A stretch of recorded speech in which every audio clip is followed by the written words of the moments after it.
এমন শ্যামবর্ণের মেয়েকে আমি আমার ছেলের বউ হিসেবে মানতে পারবো না। মাহবুব, তার চেয়ে আপনার ছোট মেয়েকে আমার পছন্দ হয়েছে, তাকে আমার ছেলের বউ হিসেবে নিতে চাই। হবু শাশুড়ির এমন কথা শুনে মাথা নিচু করে নির্বাক হয়ে বসে রইল মিহিয়া। এমন কথা সে একের অধিক বারও শুনেছে, তাই সয়ে গেছে। কিন্তু চোখের জল, সে যেন মিহিয়ার সাথেই সন্ধি করেছে আজ। চোখ বেয়ে গড়িয়ে পড়ছে সে অবাধ্য জলগুলো। কিন্তু এমনটা তো কখনো হয়নি। কিন্তু কেন? এর মাঝেই মিহিয়ার বাবা মাহবুব সাহেব বলে উঠলেন, কি বলছেন আপা এসব? আপনার ছেলেই তো আমাকে বলেছে সে মিহুকে পছন্দ করে।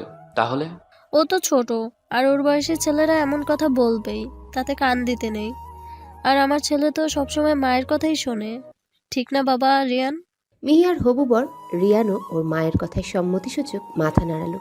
তার কথায় মাহবুব আলম চেঁচিয়ে বলে উঠলেন, এমন ভাব করছো যেন ভাজা মাছটা উল্টে খেতে পারো না। আমার মেয়েটাকে নিয়ে এমন খেলা না খেললেও পারতে রিয়ান। এর ফল তো তুমি অবশ্যই পাবে, আর সেটা আজ হোক বা কাল। বলেই মিহিয়ার বাবা রাগে ক্ষোভে হন হন করে সেখান থেকে প্রস্থান করলেন। মাহবুব আলম নিজ রুমে এসে মাথা নিচু করে বসে রইলেন। আজ তার একটি সিদ্ধান্তে তার ছোট্ট মিহুর জীবন তছনছ হয়ে গেল। সেদিন যদি রোকেয়াকে তার ঘরে না আনতো তার মেয়ের মা হিসেবে, তাহলে আজ কতই না সুখে থাকতো তার মেয়েটি। তিনি হাতের উল্টো পিঠ দিয়ে চোখের জল মুছলেন। কি করবেন তিনি? রোকেয়া যে তাকে এমন জালে ফাঁসাবে সেটা তিনি কখনো কল্পনাও করতে পারেননি। তার সকল সম্পত্তির অর্ধেকাংশ নিজের নামে নিয়ে গেছে। বাকিটা তো তিনি নিজেই এতিমখানায় দান করেছিলেন। এত সম্পত্তি তার লাগতো না, কারণ বর্তমান সম্পত্তি দিয়ে তার আরও 14 বংশ চলতে পারবে। কিন্তু এসব যে সে নিজের নামে করে নিবে তা জানতো কে? মিহিয়ার বাবা যাওয়া মাত্রই মিহিয়ার ছোট বোন মানে সৎ বোন রুষাকে বউ সাজিয়ে নিয়ে এসেছে তার ছোট মা মিসেস রোকেয়া। সে তো এটাই চেয়েছিলেন, যেন রিয়ান রুষাকে বিয়ে করুক। অবশ্য রুষা মিহিয়ার চেয়ে রূপের দিক দিয়ে অনেক বেশি সুন্দর দেখতে। তাতে যে কেউ ওর প্রতি আকৃষ্ট হবে, এটাই স্বাভাবিক। আর রোকেয়া, সে তো মাহবুব আলমের দ্বিতীয় পক্ষ, তাই মিহিয়া তাকে ছোট মা বলে ডাকে। এর মাঝেই রিয়ানের মা বলে উঠল, তো মিসেস মাহবুব, আমরা আজকেই আংটি বদল সেরে ফেলতে চাই, কি বলেন আপনি? হ্যাঁ, অবশ্যই।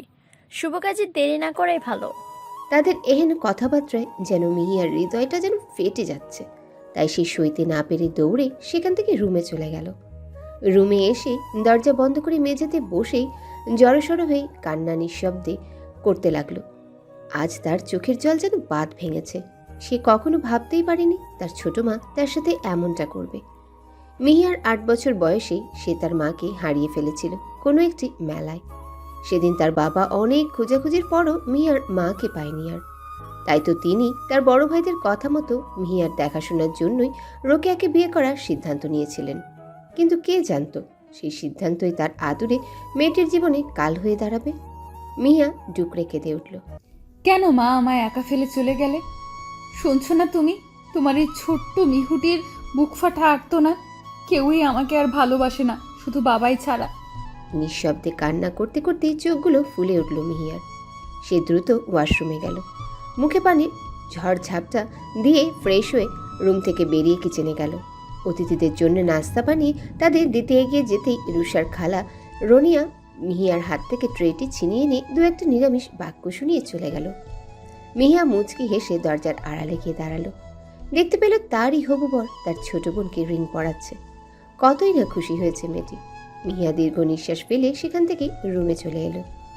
দিন দুয়েক চলে গেল এমন করে, কিন্তু মিহিয়ার প্রতি অত্যাচার তো থামছে না। ভার্সিটির ক্লাস শেষ হতে না হতেই বাড়ি হাজির হতে হয়।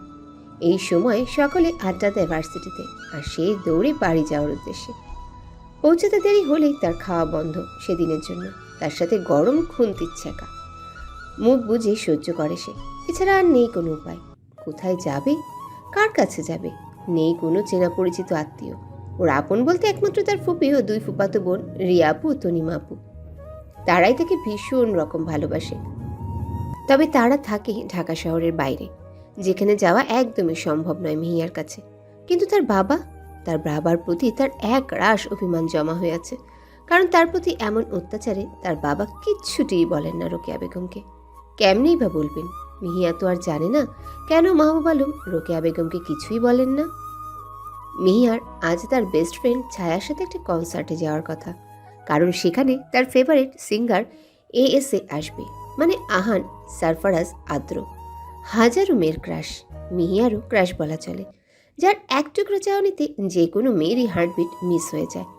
মোস্ট এলিজেবল ব্যাচেলার হিসেবে যার নামটা, সেই আজ আসবে উত্তরার সেই কনসার্টে। সেখানে ভিড় করেছে হাজারো মেয়ে। মিহিয়ার ছায়াও সেখানে উপস্থিত হয়েছে কিছুক্ষণ আগেই। আহান, সারফারাজ, আদ্র পৌঁছেছে বেশ কিছুক্ষণ আগে। অবশ্য কনসার্ট শুরু হতে এখনো সময় আছে। জাস্ট আদ্রের কণ্ঠ শুনতে বিমোহিত মনে সেখানে বসে আছে মেয়েরা। বেশ অনেকক্ষণ হলো কনসার্ট শুরু হয়েছে। আদ্রও গান গাইছে, যেটা মিহিয়া প্রতিনিয়ত শুনে। দিলকো কারার আয়া মিহিয়ার ফেভারেট একটা গান। মিহিয়া মনে মনে খুশি হয়েছে এটা ভেবে যে তার ক্রাশ তারই ফেভারেট গানটি গাইছে। তাতে সেও মনে মনে সুর মেলাচ্ছে। গানটা এতটাই সুন্দর করে গাইছে যেন তার ভাষা নেই সেটাকে এক্সপ্লেন করা। প্রতিটা লাইন যেন সে নিজ আবেগ দিয়েই গেয়েছে। এতটা ইমপ্রেসিভ ছিল সেই গানের সুর যে যে কেউই তার প্রেমে পড়তে বাধ্য। গান শেষ হওয়া মাত্রই চারিদিক থেকে হই হুল্লোড় শুরু হয়ে গেল। মিহিয়া আর ছায়া সেখান থেকে যাওয়ার প্রস্তুতি নিচ্ছে।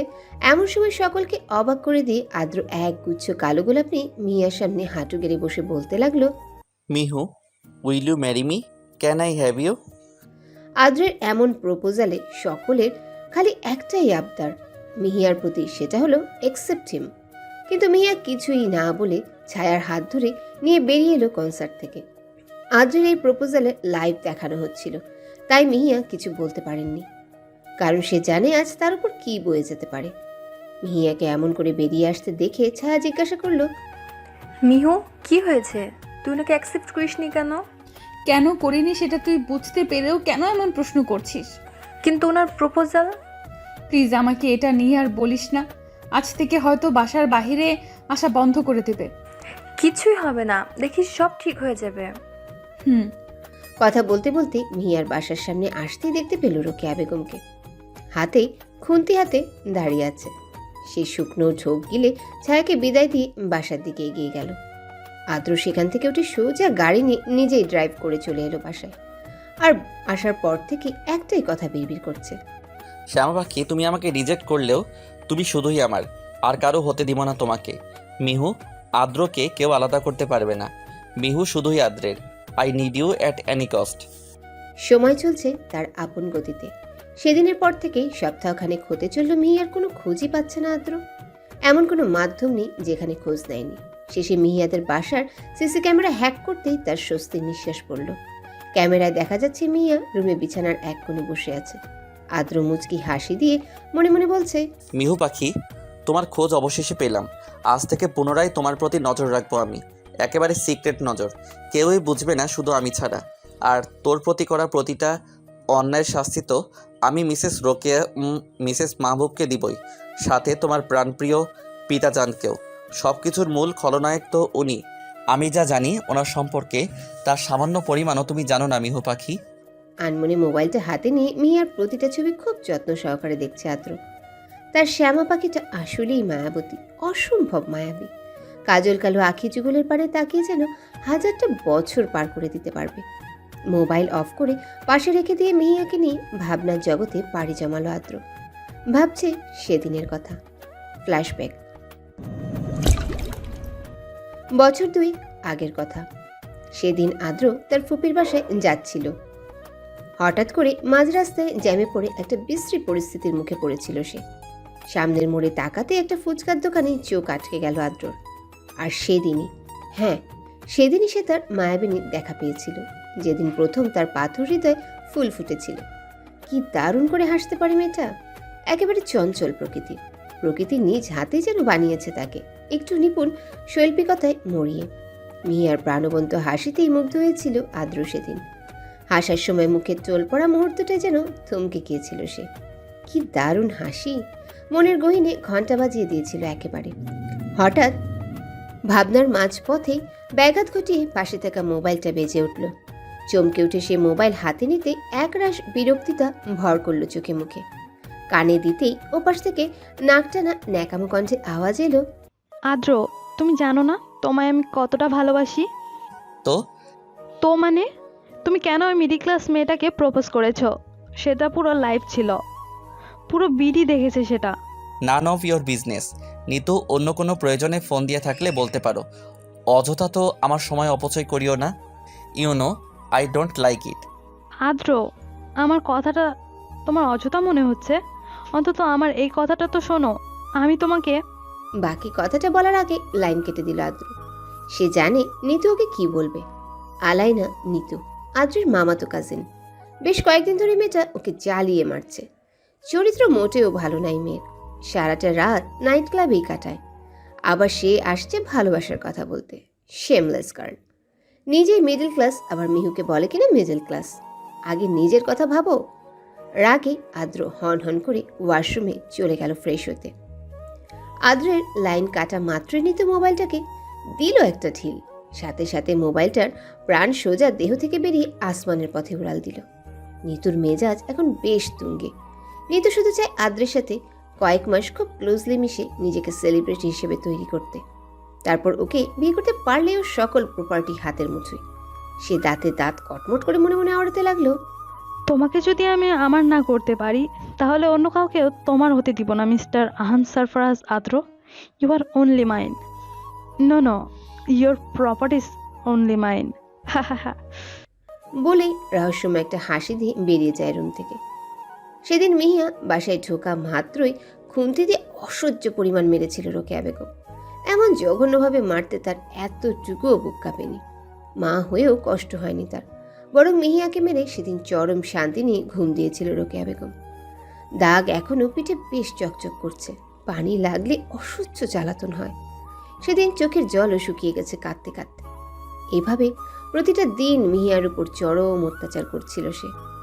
শান্তিতে একবেলা ঘুমাতে আর খেতেও দেয়নি। সব মিলিয়ে বেহাল দশায় ছিল মিহিয়া। রোকেয়া বেগমের সাথেই তো তার মেয়ে রুষাও ছিল। সেও কম অত্যাচার করেনি মিহিয়ার প্রতি। মাহবুব আলম শুধু চেয়ে চেয়ে দেখতেন, কিছুই বলতে পারতেন না। মিহিয়া করুণ চোখে তার দিকে তাকালে তিনি সেখান থেকে চলে আসতেন। পারতেন না মেয়েকে এমন ডাইনি মহিলার হাত থেকে রক্ষা করতে। সেদিনের পর থেকে মিহিয়াকে এক সপ্তাহ বাসার বাইরে বের হতে দেয়নি রোকেয়া বেগম। তবে এক সপ্তাহে মিহিয়া বেশ কিছু জিনিস আন্দাজ করতে পেরেছিল। আসলে কেন তাকে অত্যাচার করে তার ছোট মা। ক্লু পেলেও কি হবে? প্রয়োজন তো তার প্রমাণ, এভিডেন্স। কিন্তু পাবে কোথায় সে? প্রত্যেকবার সেই কথাগুলো চিন্তা করতে গোলক ধাঁধায় পড়ছে সে। তাহলে কি এর পেছনে বড় কোনো রহস্য আছে? আমার মাকে তাহলে না না, এমন কেন করবে আমার বাবা? আজ সকালে, বেশ সকালেই উঠেছে সে। আজ আবার ভার্সিটি যাবে। রোকেয়া নিজেই তাকে বলেছে যাওয়ার জন্যে। সাথে রোকেয়া বেগম মিহিয়ার মোবাইলটাও দিয়ে দিল যাওয়ার জন্যে। মিহিয়া বেশ অবাক হলেও তা প্রকাশ করল না। কিন্তু কেন বলল এমন তার ছোট মা? নিশ্চয়ই কোনো কারণ তো আছেই। বেশ কিছুক্ষণ হলো ভার্সিটি এসেছে মিহিয়া। ছায়ার জন্যই অপেক্ষা করছে। এই এক সপ্তাহে একটি বারও কথা হয়নি ছায়ার সাথে তার। আধা ঘন্টা বলেও এখনো আসছে না ছায়া। তাই সে ক্যাম্পাসে তার প্রিয় জায়গায় যাওয়ার জন্য এগিয়ে গেল। বেশ নিরিবিলি জায়গাটা, চারিদিকে গাছগাছালি ঘেরা জায়গাটা। পাশেই কয়েকটা রুম খালি পড়ে আছে। এই সময় কেউ এই দিকটায় তেমন আসে না। মিহিয়াও সেই জায়গায় যাচ্ছে, পছন্দের একটা জায়গা। হঠাৎ বাহাতে হ্যাচকা টানে সে খালি রুমেই চলে এলো। ভয়ে গলা শুকিয়ে এলো মিহিয়ার। চোখ মুখ কুচকে শার্ট খামচে ধরে জড়সড় হয়ে দাঁড়িয়ে রইল। কিছু সময় যাওয়ার পরও যখন কোনো সাড়া পেল না, তখন সে আপনা আপনি তার খামচে ধরে রাখা শার্টটা ছেড়ে দিল। চোখ খুলে সামনে তাকানো মাত্রই 2 কদম পিছিয়ে গেল সে। কারণ তার সামনে স্বয়ং আদ্র দাঁড়িয়ে আছে। তাকে দেখে মিহিয়ার প্রাণ যায় যায় অবস্থা। কয়েকদিন আগেও তার সবচেয়ে পছন্দের মানুষের তালিকায় ছিল, আর আজ সে তার জমের তালিকায়। ভয়ে একদম হাতের মুষ্টি করে দাঁড়িয়ে রইল সে। তাকে এমন ভয় পেতে দেখে আদ্র মুচকি হেসে বলল, শ্যামা পাখি, ভয় পেও না, তোমার কোনো ক্ষতি আমি করব না। আদ্রের কথা যেন ভরসা পেল মিহিয়া। চোখ তুলে তাকালো সে আদ্রের পানে। ভাঙা ভাঙা গলায় জিজ্ঞেস করলো, তাহলে কেন আমার পিছু নিয়েছেন? রিল্যাক্স, এত ভয় পেও না মিহু পাখি। তোমার পিছু নেওয়ার কারণ তোমায় বড্ড বেশি ভালোবাসি তাই। প্লিজ এসব কথা বলবেন না, আমায় যেতে দিন। উপস, তোমায় ধরেছি তো যেতে দেওয়ার জন্য নয়, তোমায় ধরেছি। আদ্রের কথা শেষ হওয়ার আগে মিহিয়া চেঁচিয়ে রেগে বলে উঠল, কেন ধরেছেন আমায় mister Adra? Tell me, what did you get me here? তোমায় নিয়ে একান্ত সময় কাটানোর জন্য, ভালোবাসায় ভরিয়ে দেওয়ার জন্য, তোমার এই তিক্তময় জীবনটা। আমার তিক্তময় জীবনটা আমি সামলাতে পারবো। It's none of your business. So mayor your way. বলেই হনহন করে সেখান থেকে বেরিয়ে গেল মিহিয়া। আদ্র ভালোবাসার দৃষ্টি নিয়ে তাকিয়ে আছে মিহিয়া যাওয়ার দিকে। মিহিয়া তার চোখের আড়াল হতে মুচকি এসে মনে মনে বলতে লাগলো, জীবনের যে কোনো মূল্যে তোমাকে আমার করে নিব মিহু পাখি। আপোষে হোক বা চুক্তি, যে কোনোভাবেই I need you in my life forever. Mrs Mihiya Sarfaraz, my challenge started right now. বলেই মুচকি হাসি দিয়ে আদ্র তার কাজে চলে গেল। বেশ শান্তিতে কাটবে আজকের সময়টা আদ্রের। প্রিয়সীর দেখা নিয়েই যাচ্ছে খুশি মনে। তবে চঞ্চল মেয়েটার জীবনটাকে যারা এমনভাবে হেলে পরিণত করেছে তাদের কিছুতেই ছাড়বে না আদ্র। শরৎকে বলা হয় শুভ্রতার প্রতীক। সাদা কাশফুল, শিউলি, স্নিগ্ধ জ্যোৎস্না, আলো ছায়া, খেলা দিনভর, এসব মিলেই তো শরৎ। শরতের স্নিগ্ধতা এক কথায় অসাধারণ। জলহারা শুভ্র মেঘের দল যখন নীল নির্জল নির্মল আকাশে পদসঞ্চার করে তখন আমরা বুঝতে পারি শরৎ এসেছে। শরতের আগমন সত্যিই মধুর। ঝকঝকে কাচের মতো স্বচ্ছ নীল আকাশ, আর তার মধ্যে পেঁজা তুলোর মতো সাদা মেঘমালা, এসব নিয়ে প্রকৃতি বরণ করে নেয় শরৎকালকে। কাশফুলের রাশি অপরূপ শোভা ছড়ায়। কাশফুলের এই অপরূপ সৌন্দর্য পুলকিত করেনি এমন মানুষ খুঁজে মেলা ভার। গাছে গাছে শিউলির মন ভোলানো সুবাসে অনুভূত হয় শরতের ছোঁয়া। শরতের মেঘহীন আকাশে গুচ্ছ গুচ্ছ কাশফুলের মতো সাদা মেঘের ভেলা কেড়ে নেয় মন। শরৎকালেও বর্ষণ হয়, তবে বর্ষার মতো অবিরাম নয়, বরং শরতের বৃষ্টি মনে আনন্দের বার্তা বয়ে আনে। চারিপাশে শুভ্রতার মাঝে বৃষ্টির ফোঁটা যেন আনন্দ বাড়ি। বৃষ্টি শেষে আবারও রোদ। দিগন্ত জুড়ে সাতরঙা হাসি দিয়ে ফুটে ওঠে রংধনু। প্রকৃতির অপরূপ যেন প্রিয় মানুষের সান্নিধ্য চায়। হয়তো ইচ্ছে হয় গোধূলির ওপারে হারিয়ে যেতে প্রিয়জনের হাতটি ধরে। ছাদে খোলা আকাশের নিচে দাঁড়িয়ে আছে আদ্র। প্রকৃতির পানে চেয়ে আছে মুগ্ধ নয়নে। শরতের মেঘহীন আকাশের দিকে তাকিয়ে আছে এক মনেই। কিছু দূরে সারি সারি মেঘের ছোট্ট ভেলা দেখা যাচ্ছে। এমনই এক গোধূলিতে হারিয়ে যেতে চায় আদ্র তার মিহু পাখিকে নিয়ে, তার প্রিয়সীর হাত ধরে। আদ্রের মনটা আজ অনেক খুশি, কারণ তার মা নিজেই বলেছে সে মিহিয়াকে নিজের পুত্রবধূ হিসেবে দেখতে চায়। যে মানুষটি প্রেম ভালোবাসা থেকে এতটাই ঘৃণা করত যে নিজ মেয়েকে পর্যন্ত মেনে নেননি, আজ সেই মানুষটাই বলছে সে তার ছেলের পছন্দের মানুষকে পুত্রবধূ হিসেবে চাইছে। এর চেয়ে খুশির খবর আর কি আছে আদ্রের জন্যে? এখন শুধু মিহিয়ার রাজি হওয়ার পালা, তাহলে সে একেবারে তাকে আপন করে নিবে। আদ্র কথাগুলো আনমনে ভাবতেই তার ফোনে কল এলো। আচমকা এমন হওয়াতে সে একটু বিরক্ত হলো, তবে স্ক্রিনে নামটা দেখে তার হুঁশ উড়ে যাওয়ার উপক্রম। যে মানুষের পিছনে ঘুরতে ঘুরতে সে আজ ক্লান্ত প্রায়, আজ সে মানুষটাই তাকে ফোন করেছে। ঠোঁটের সেই কিঞ্চিত পরিমাণ হাসিটা আরও গাঢ় হলো। খুশি মনে রিসিভ করতেই ওপাশ থেকে ফুপিয়ে কান্নার আওয়াজ এলো। আদ্র ভাইয়া, মিহু। আচমকা ছায়ার কান্নার কণ্ঠে মিহুর কথা শুনে আদ্রের বুকের ধুকপুকানি শুরু হয়ে গেল। কোনো কিছু হারিয়ে ফেলার ভয় তাকে ঘিরে ধরল। কেমন অস্থির অস্থির লাগছে তার। ভয়ে গলা শুকিয়ে আসছে বারবার। সে অস্থির হয়ে জিজ্ঞাসা করলো ছায়াকে, কি হয়েছে মিহু পাখির? ছায়া প্লিজ অ্যান্সার মি। মিহুকে ওর ছোট মা প্রচণ্ড পরিমাণে মেরেছে, যে মারার চোটে অজ্ঞান হয়ে গেছে। তার সাথে বাড়ি থেকে বের করে দিয়েছে। হোয়াট? কখন হয়েছে এসব? এখন কোথায় আমার মিহু পাখি? আর তুমি বা কোথায়? আপনি প্লিজ এখানে হসপিটালে চলে আসুন। আপনাকে মেসেজে অ্যাড্রেস দিয়ে দিচ্ছি। Okay, I am coming in 10 minutes. Adro গাড়ি নিয়ে দ্রুত বেরিয়ে গেল ছায়ার দেওয়া ঠিকানায়। 10 মিনিটের কম সময় সেখানে উপস্থিত হলো। ভেতরে ঢুকতে পেলে দেখতে পেল ছায়া বারান্দায় বসে আছে। আদ্র সেদিকে এগিয়ে গিয়ে ছায়ার কাঁধে হাত রাখলো। হঠাৎ কারো উপস্থিতি টের পেয়ে চোখ তুলে তাকাতে আদ্রকে দেখতে পেয়ে দাঁড়িয়ে গেল। আদ্র অস্থির হয়ে ছায়াকে জিজ্ঞাসা করলো, ছায়া, আমার মিহু পাখি কেমন আছে এখন? ডাক্তার কি বলেছেন? ঠিক হয়ে যাবে তো? আদ্রের অস্থিরতা দেখে ছায়া মুচকি হাসে। ভাইয়া রিল্যাক্স, মিহু আলহামদুলিল্লাহ এখন ভালো আছে, তবে মাথায় আঘাত পাওয়াতেই সেন্সলেস হয়ে গিয়েছিল। থ্যাঙ্কস গড, আমার তো প্রাণ বেরিয়ে যাওয়ার উপক্রম। যাই হোক, ও এখন কোথায়? কেবিনে শিফট করবে এখন মেবি। তাদের কথার মাঝে ডাক্তার এসে উপস্থিত হলো। আদ্র ডাক্তারের দিকে পিট করে দাঁড়ানোতে তাকে খেয়াল করেনি ডাক্তার। তিনি তাদের উদ্দেশ্য করে বললেন, মিস মিহির গার্জিয়ানকে আপনারা? এবার ডাক্তারের দিকে ফিরে আদ্র জবাব দিল, উনি মিস মিহিয়া নয় ডাক্তার সাহেব, Mrs Mihiya Sarfaraz, my wife. আর হ্যাঁ, আমরাই ওর বাড়ির লোক। এখন কেমন আছে আমার ওয়াইফ? আদ্রের কথায় বেশ অবাক হলো ছায়া। তার চেয়ে বেশি অবাক হলেন ডাক্তার। তবে ডাক্তার সাহেব নিজেকে সামনে নিয়ে হালকা হেসে বললেন, আলহামদুলিল্লাহ, she is out of danger. ও thanks. That's fine mister Adro. যাই হোক, ওনাকে এখন কেবিনে শিফট করা হবে। ওকে। It's my pleasure. তবে স্ত্রীর প্রতি খেয়াল রাখবেন। আদ্র ডাক্তারের উদ্দেশ্যে মুচকি হেসে জবাব দিল। Yeah sure. পিটপিট করে চোখ খুলতেই নিজেকে একটা আবদ্ধ ঘরে আবিষ্কার করলো মিহিয়া। ধীরে ধীরে উঠে বসলো সে। তাকিয়ে দেখলো চারিদিকটা। ঘরটা বেশ বড় বললেই চলে, বেশ সুন্দর আর গোছানো রুমটা। কিন্তু ও এখানে কেন বুঝতে পারছে না। ও তো বাসায় না, না, ওকে তোর ছোট মা মেরেছিল, যার কারণে সে সেন্সলেস হয়ে গিয়েছিল। তাহলে এটা তো তাদের বাড়ির কোনো রুম নয়, ছায়াদের। কিন্তু ছায়াদের বাড়ির প্রত্যেকটা কোণা সে চিনে। তাহলে কার বাড়ি? সে এলোই বা কেমন করে? হঠাৎ ওয়াশরুমের দরজা খুলতেই চমকে উঠল মিহিয়া। মিহিয়াকে চমকে দিয়ে সেখান থেকে বেরিয়ে এলো আদ্র। আদ্রকে এমন অবস্থায় রুমে দেখে ভয় পেয়ে গেল মিহিয়া। ভয় পেয়ে জড়সড় হয়ে বসল। দুই হাঁটুর মাঝে মাথা দিয়ে ফুপিয়ে কান্না করে দিল সে।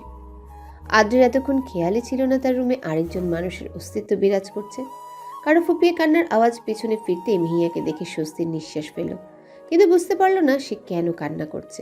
দ্রুত কাবার থেকে কাপড় নিয়ে চেঞ্জ করে নিল। আদ্রেটাকে মাথা উঁচু করে তাকালো মিহিয়া। তার চোখে স্পষ্ট ভয়ের আভা ফুটে উঠেছে। মিহিয়ার কাছে গিয়ে দুগালে হাত দিয়ে জিজ্ঞাসা করলো, মিহু পাখি কেমন লাগছে এখন? আমি এখানে কেন? প্লিজ আমায় যেতে দিন। বেশ, যাবে, তবে সুস্থ হও। না, আমি এখানে এখন যাব। এত কথা বলো কেন তুমি? আদ্রের ধমকে চুপসে গেল মিহিয়া। আদ্র এবার গম্ভীর কণ্ঠে জিজ্ঞাসা করলো, মিহু, সেদিন কি হয়েছিল? আই মিন, তোমার এমন অবস্থা কে করেছিল? আদ্রের গম্ভীরতা মিহিয়ার মনে ভয় ধরিয়ে দিল। এমনিতে কিছুক্ষণ আগের ধমকে চুপসে গিয়েছিল। না জানে এখন যদি উত্তর না দেয় তাহলে মিহিয়ার ভাবনার মাঝে আদ্র রেগে বলে উঠল, এই মেয়ে কথা কানে যায় না। কি হয়েছিল বললাম সেদিন? সবটাই বলবা, মানে সবটাই। মিহিয়া এবার চোখ ছোট ছোট করে রেগে বলে উঠল, এই মিস্টার তিত করল্লা, কথায় কথায় এত ধমক দেন কেন? বলছি এবার শুনুন। তারপর সব ঘটনায় বলল। প্রতিটা সেকেন্ডের হিসাব দিল আদ্রকে। মিহিয়ার কথাগুলো শুনে আদ্র রাগে বোম হয়ে গেল, যেন এখনই ব্লাস্ট হবে। সে হাত যুগল মুষ্টিবদ্ধ করে নিজেকে দমাতে পারছে না। তার প্রিয়তমর সাথে করা অন্যায় সে কখনো মেনে নিবে না। এর প্রতিশোধ সে নিবেই। মিহিয়ার কথা শেষ হতে একজন সার্ভেন্ট খাবার নিয়ে দরজায় নক করলো। কামিং। শান্ত কণ্ঠে আসার অনুমতি দিল আদ্র। সার্ভেন্ট খাবারগুলো রেখে চলে গেল। রাগটাকে সে অনেক কষ্টে দমিয়ে নিজেকে শান্ত করে মিহিয়ার সামনে প্রেজেন্ট করছে। তাকে বুঝতে দেয়া যাবে না যে তার প্রতি করা প্রতিটা অন্যায়ের জবাব দিবে সে। তাই সে শান্ত হয়ে হাত ধুয়ে এসে বাবু হয়ে বসলো মিহিয়ার সামনে। মিহিয়ার মুখের সামনে এক লোকমা তুলে তাকালো ওর দিকে। নাও হা করো। মিহিয়া নাক মুখ কুচকে জবাব দিল, খাবো না। নো মোর ওয়ার্ডস। চুপচাপ হা করো, না হলে জোর করে খাওয়াবো। আদ্রের কথায় মিহিয়ার মুখে আপনা আপনি হা হয়ে গেল। আদ্র সুবিধা মতো লোকমাটা মিহিয়ার মুখে চালান করে দিল। এভাবে একে একে সবগুলো মিহিয়াকে খাইয়ে সে প্লেট নিয়ে বেরিয়ে যাচ্ছিল। কি মনে করে পিছনে ফিরে তাকালো মিহিয়ার দিকে। গম্ভীর স্বরে বলে উঠল, চুপচাপ শুয়ে থাকো, আমি এখনই আসছি। বলেই বেরিয়ে গেল আদ্র। এতক্ষণ আদ্রের সামনে কিছু বলতে না পারলেও এখন বসে বসে আদ্রের 14 বংশ উদ্ধার করতে লাগলো মিহিয়া। রাত 12:37। এই সময় তেমন কেউ ফোন দেয় না মাহবুব আলমকে, কিন্তু আজ ফোন পেয়ে বেশ অবাক হলেন তিনি। ফোন রিসিভ করতেই ওপাশ থেকে একটা অপরিচিত গম্ভীর নারী কণ্ঠস্বর ভেসে এলো মাহবুব আলমের কানে। আর সেটা হলো, কাজটা ভালো করলে না মাহবুব, এর প্রতিটার ফল তুমি ভোগ করবে। কে আপনি? ভয় পেয়ে জিজ্ঞাসা করলো মাহবুব আলম। সময় হলেই জানতে পারবে। See you soon. বলেই কল কেটে দিল মহিলাটি। মাহবুব আলম বেশ ভয় পেয়ে গেলেন, কিন্তু সে জানলো কেমন করে? আর তাকে তো সে নিজে হাতেই কিছুই মেলাতে পারছে না মাহবুব আলম। তবে মিহিয়ার জন্য তার বেশ খারাপ লাগছে। আপন সন্তান বলে কথা, তবুও তার ছেলের হাসি দিয়ে শুয়ে পড়ল সে। আপাতত এসব ভাবতে চায় না সে। সাদা মেঘের ভেলাভাসী শরৎ বিদায় নিয়েছে সদ্যই। হেমন্তের শিশির বিন্দুতে সাদা কাশফুলের রঙও এখন ধূসর প্রায়। শীতের আগমনী বার্তায় ঘন কুয়াশার চাদরে ঢাকা পড়েছে ভোরের সোনারঙা রোদ। বিকেল 5টা বাজতেই পশ্চিমে ঢলে পড়ছে সূর্য। গোধূলি লগ্ন পেরিয়ে জলদি নেমে আসছে সন্ধ্যা। ভোরের আলো ফুটতেই স্নিগ্ধ শিশির ভেজা সবুজ ধানের পাতাগুলো নুয়ে পড়েছে বাতাসে। সাত সকালে বয়ে আসা হিমেল হাওয়া টের পাওয়া যাচ্ছে। ধীর পায়ে শীত নামছে প্রকৃতিতে। আর শিশির ভেজা ভোর যেন জানান দিল ধীর পায়ে শীত আসছে। ভোরের আলো ফোটার আগে প্রকৃতিতে আজ ভর করেছে ঘন কুয়াশা। চারিদিকে তাই আজ সূর্যের আভা ছড়ায়নি। নেমে এসেছে শীতের আমেজ। শীতের সকালে বাগানে খালি পায়ে শিশিরের ভেজা ঘাসের উপর আপন মনে হাঁটছে মিহিয়া। অনেকদিন পর এমন সুযোগ পেয়ে খুবই খুশি সে। শীতের জানান দিতেই কুয়াশার আচ্ছন্ন চারিদিকটা। ওই বাড়িতে থাকাকালীন সময় শুধু অত্যাচারের কারণে এতটুকু শান্তিও তো থাকতে পারেনি সে। সেখানে শিশির ভেজার সকাল তো দূরে থাক, আজ এই মিষ্টিময় মুহূর্তে মিহিয়ার সাথে আছে শাহানা ইয়াসমিন, আদ্রের মা। উনি একেবারেই চলে এসেছিলেন সেদিনই, যেদিন মিহিয়া এসেছিল সালসাবিল মঞ্জিলে। সেদিনের পর থেকেই মিহিয়াকে নিজের মেয়ের মতন আগলে রেখেছেন শাহানা ইয়াসমিন। হঠাৎ আজ সকালবেলা মিহিয়া আবদার করে বসলো সে নাকি বাগানে হাঁটবে, তাও খালি পায়ে। তিনি আর ফেলতে পারলেন না তার মেয়ের কথা, তিনিও সায় দিলেন মিহিয়ার কথা। দুজন একসাথে হাঁটবে শিশির ভেজা সকালে, তাই তো আজ সকাল সকাল বেরিয়ে বাড়ির বাগানটাতে হাঁটছেন মিহিকে নিয়ে। মিহি বাচ্চামোগুলো খিলখিলিয়ে হাসি সব মিলিয়ে একটা ভালো লাগার মুহূর্ত গড়ে তুলেছে আদ্রের মায়ের জন্যে। আন্টি আজ সকালটা বেশ ফুরফুরে, তাই না? রে মা, জানিস তোর আঙ্কেলের সাথে কতই না সময় কাটিয়েছি, এমন বেশ রোমাঞ্চনীয় ছিল। তাই আজ কেমন লাগছে? তোর সাথেও বেশ লাগছে। আমারও আজ প্রথম শীতের সকাল, তোমার সাথে খুব ভালো লাগছে। এভাবে কথা বলছে দুজন আর আশেপাশে ঘুরছে। মিহিয়াকে নিজের পুত্রবধূ করার আরও একটা মোক্ষম সুযোগ নিলেন তিনি। এর হয়তো একটা কারণ আছে যেটা সকলেরই অজানা। সবকিছু সঠিক হলে শাহানা ইয়াসমিনের মোক্ষম চালটাই চালবেন। হঠাৎ আদ্রকে এক ধ্যানে মিহিয়ার দিকে তাকিয়ে থাকতে দেখে মুচকি হাসলেন শাহানা ইয়াসমিন। নিজেই সেখান থেকে সরে এলেন, সুযোগ করে দিলেন আদ্রকে। আদ্র বুঝতে পেরে সেই সুযোগে মিহিয়ার ঠিক পেছনে চলে এলো। অনেকক্ষণ ধরে শাহানা ইয়াসমিনের উপস্থিতি না পেয়ে পেছনে ফিরে তাকাতেই চমকে উঠল মিহিয়া, কারণ তার ঠিক পিছনে আদ্র দু হাত গুজে দাঁড়িয়ে আছে, মুখে মুচকি হাসি, যেটা যে কোনো মেয়েকেই ঘায়েল করতে যথেষ্ট। আর সেটাই এখন মিহিয়ার একমাত্র ভয়ের কারণ। আদ্র ঘোর লাগা দৃষ্টিতে মিহিয়ার দিকে তাকিয়ে আছে, মিহিয়াও তাকিয়ে আছে তার চোখের দিকে। কতটা গভীর তার দু চোখ, সরু চ্যাপ্টা নাক, দু ঠোঁটের ঠিক নিচে লালচে একটা তিল, সিল্কি চুল যা ছেলেদের থাকতে নেই, সব মিলিয়ে একদম পারফেক্ট। মিহিয়া কখনো এতটা সামনে থেকে কোনো পুরুষ মানুষের দিকে তাকায়নি, আজ যতটা আদ্রের দিকে তাকিয়ে আছে। শ্যামা পাখি, আর কত ভাবো আমায় খুন করবে তুমি? হঠাৎ আদ্রের এমন কথায় অবাক না হয়ে পারল না মিহিয়া, মুখ দিয়ে আপনা আপনি বের হয়ে এলো, মানে হলো তুমি এমন চুল ছেড়ে দিলে কেন? জানো এই রূপে বারবার খুন হই আমি। যতবারই তুমি এই রূপে আমার সামনে আসো ততবারই আমি নিজেকে সামলাতে পারি না, যে বারবার ইচ্ছে করে তোমার মাঝে নিজেকে বিলিয়ে দেই। ইস, শখ কত! আপনি কেন আমার মাঝে নিজেকে বিলিয়ে দেবেন? এবার আদ্রের কথায় মুখ ভেঙচি দিয়ে জবাব দিল মিহি, ভালোবাসি তাই। কিন্তু আমি তো বাসি না। বলে হঠাৎ সে লজ্জামাখা মুচকি হাসি দিয়ে সেখান থেকে দৌড়ে চলে গেল। আদ্র বোকার মতন মিহিয়ার যাওয়ার দিকে তাকিয়ে রইল। কিছুক্ষণ পর নিজেই নিজের মাথায় চাপড় দিল। আজও বোকা বানালো মিহু পাখি আমায়। উফ, মেয়েটা নির্ঘাত খুন করবে আমায়। আবারও একই কায়দায় মিহু তাকে মিষ্টি হাসি দিয়ে বোকা বানিয়ে চলে গেছে। এমন করে গত 2 মাসে যাবৎ যতবারই আদ্র তার কাছে আসতে চায় ততবারই সে তাকে বোকা বানিয়ে চলে যায়। হ্যাঁ, সেদিনের পর থেকে এখন মিহিয়া আদ্রের বাসায় থাকে। রুমে এসে বুকে হাত দিয়ে হাঁপাচ্ছে সে। যতবারই আদ্র তার মুখোমুখি কিংবা সামনে যায় ততবারই তার হার্টবিট এতটা ফাস্ট চলে যে সে হার্ট অ্যাটাক করার উপক্রম হয়। উফ, আর একটুর জন্যই নির্ঘাত আজ শেষ দিন ছিল আমার। এই মানুষটাই না। বলেই কাভার থেকে ড্রেস নিয়ে ওয়াশরুমে চলে গেল শাওয়ার নিতে। আজ ভার্সিটি যাবে, তাও 2 মাস পর। আদ্রের টোটালি নিষেধ ছিল, কিন্তু মিহিয়া জোরাজোরিতেই সম্মতি দিল, তবে রিকশায় যাওয়া যাবে না। টানা আধা ঘন্টা পর শাওয়ার নিয়ে বেরিয়ে পড়ল মিহিয়া।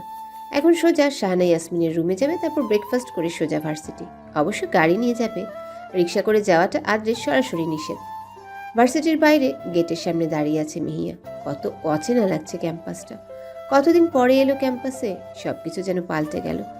আসলে কোথাও বেশ কয়েকটা দিন যাওয়া না হলে পরবর্তীতে সেটা চিনতে বেশ অসুবিধা হয়, বাস্তবতা বলে কথা। চারিদিকে তাকিয়ে দেখছে মিহি, তার দেখার মাঝে এসে উপস্থিত হলো ছায়া।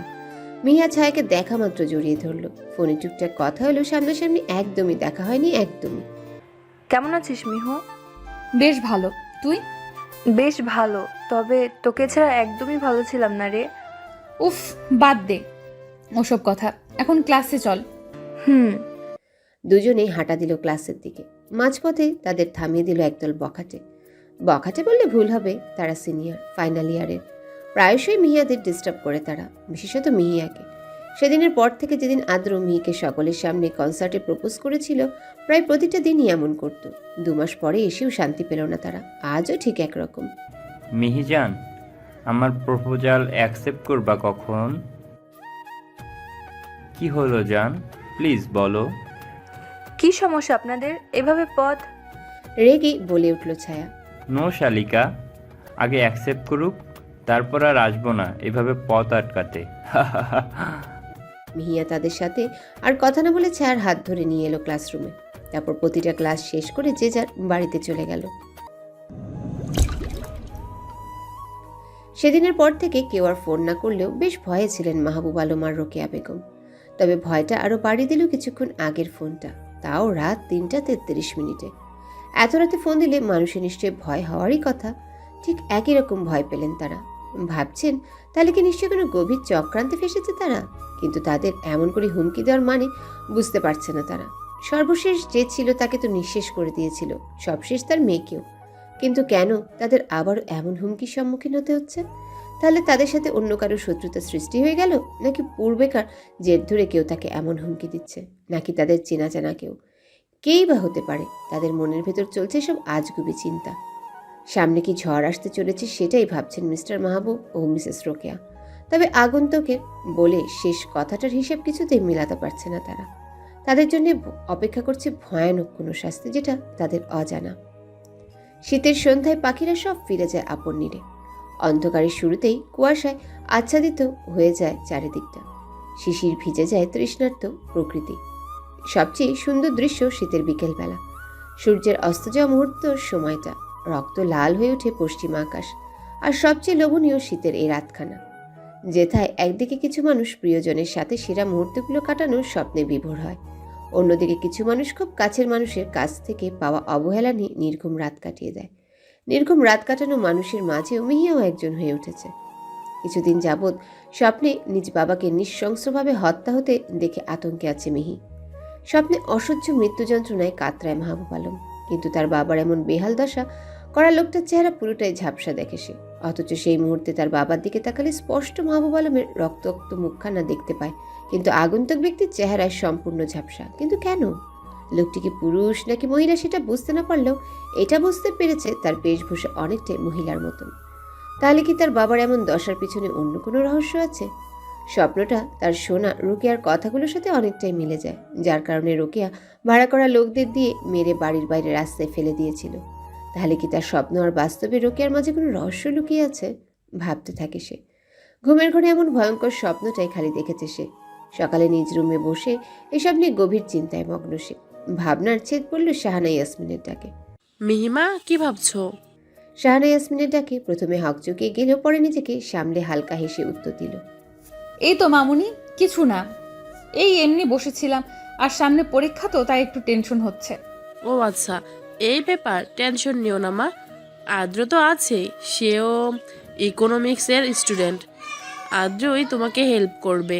এখন চলো ফ্রেশ হবা, আজ একটা বিশেষ জায়গায় নিয়ে যাব তোমায়। কোথায় মামুনি? সেটা না হয় গেলেই জানতে পারবে। লক্ষ্মী মা আমার, যাও ফ্রেশ হয়ে নাও। আচ্ছা, যাচ্ছি। শাহানা ইয়াসমিন খুশি মনে মিহিয়ার রুম থেকে প্রস্থান করলেন। আজ মিহিয়ার সামনে রহস্যের কিছুটা খোলাসা করবেন বলে ভেবেছেন, তাই তার এমন প্রস্তুতি। মাহবুব আলম ও রোকেয়া বেগম দুজনেই তাদের পার্সোনাল উকিল জামাল শিকদারের চেম্বারে বসে আছেন। দুজনেই আজ আর্জেন্ট দেখা করতে চেয়েছিলেন অ্যাডভোকেট জামাল শিকদারের সাথে প্রপার্টি সম্পর্কিত কিছু বিষয়ে। জামাল শিকদার বলে উঠলেন, মাহবুব সাহেব, আজ এত জরুরি তলব, কারণটা বলুন। হ্যাঁ জামাল সাহেব, ইম্পর্টেন্ট কিছু কথা নিয়ে আপনার আর্জেন্ট দেখা করতে বলেছিলাম। তো শুরু করেন। আসলে আমরা চাই প্রপার্টিগুলো সব নিজেদের নামে করে ফেলতে। তো আমার মেয়ে মানে যে ছিল মিহিয়া, ও সব কি এখন নিজের নামে করা যাবে? হোয়াট? কি যাতা বলছেন? ওর ভাগের সবগুলো প্রপার্টি ওরই থাকবে। ওর ইচ্ছার বিরুদ্ধতা করে এসব নেওয়া যাবে না। তবে একটা সুযোগ আছে।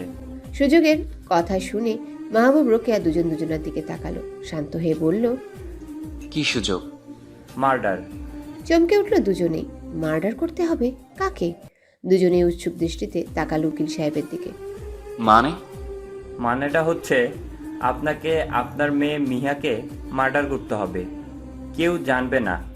And it has to be done in such a way that no one even feel ইট।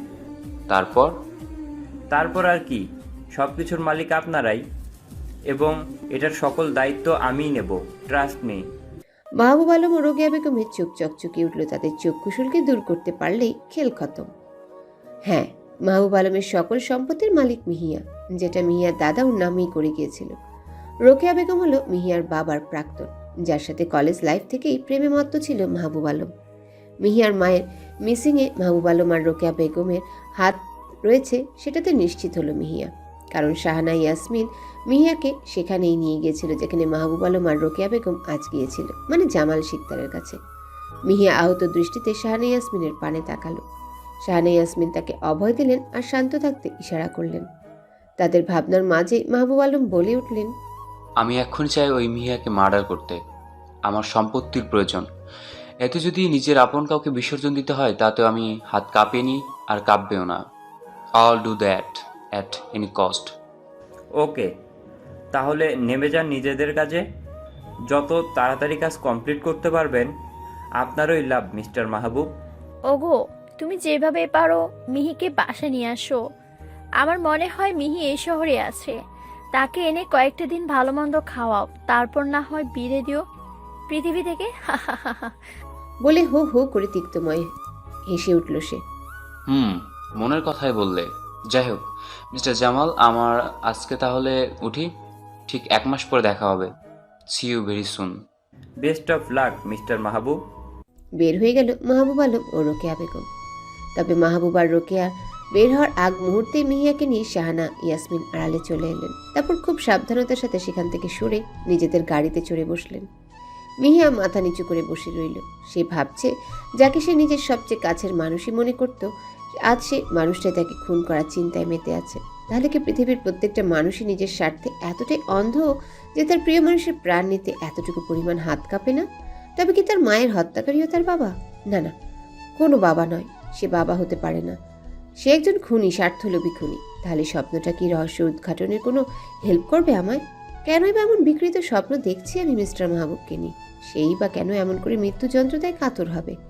ভাবতে লাগলো মিহি। তবুও সে মনে মনে আওড়াচ্ছে, mister Mahbub, all take revenge.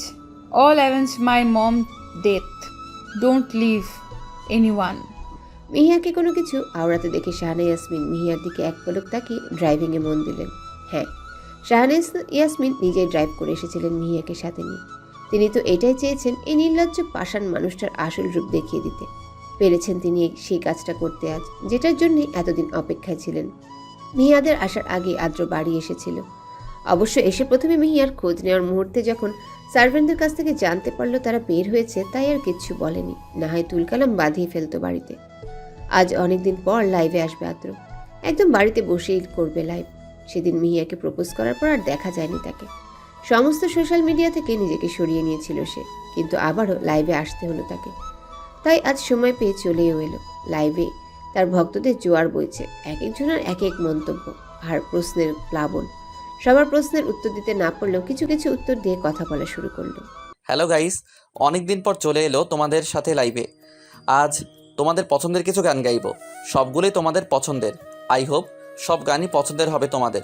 So let's started. শুরু করলো পছন্দের একটি গান, যেটা মিহিয়ারও পছন্দের তালিকায় সবচেয়ে ঊর্ধ্বে। Music start.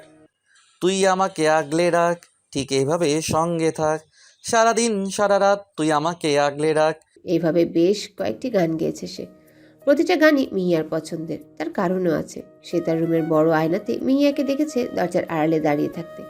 সে জানে মিহি তার গানের প্রচণ্ড রকমের ভক্ত, তাই সে প্রতিটা গানই গেল মিহির পছন্দের, যেগুলো মিহি প্রতিদিনই শুনে। মিহি অবাক হলো যে আদ্র আজ তার পছন্দের সব গান গাইছে। মনে মনে সে আদ্রকে ধন্যবাদ দিল যে তার মন ভালো করে দেওয়ার জন্য। আর আদ্র সেদিকে তাকিয়ে মুচকি হেসে কয়েকটা গান গেয়ে দর্শকদের উদ্দেশ্যে কিছু বলে দ্রুত লাইভ শেষ করল। তারপর এগিয়ে গেল দরজার দিকে, যেখানটায় তার প্রিয়সীর উপস্থিতি জানান দিচ্ছে। মিহিয়া গান শুনে এতটাই মত্ত ছিল যে পারিপার্শ্বিক ভাবনা নিয়ে কোনো হুঁশ ছিল না। আদ্র একদম সোজা হয়ে পকেটে 2 হাত গুজে দিয়ে শটান হয়ে দাঁড়িয়ে পড়ল মিহিয়ার সামনে। হঠাৎ গান বন্ধ হওয়ায় হুঁশ এলো যে আদ্র রুমের সামনে দাঁড়িয়ে আছে, কিন্তু তার সামনে আদ্রকে এমনভাবে দাঁড়াতে দেখবে সে ভাবতে পারেনি। চমকে গেল সে। তাড়াতাড়ি চলে যেতে নিলে আদ্র মিহিয়ার কোমর ধরে কাছে টেনে নেয়।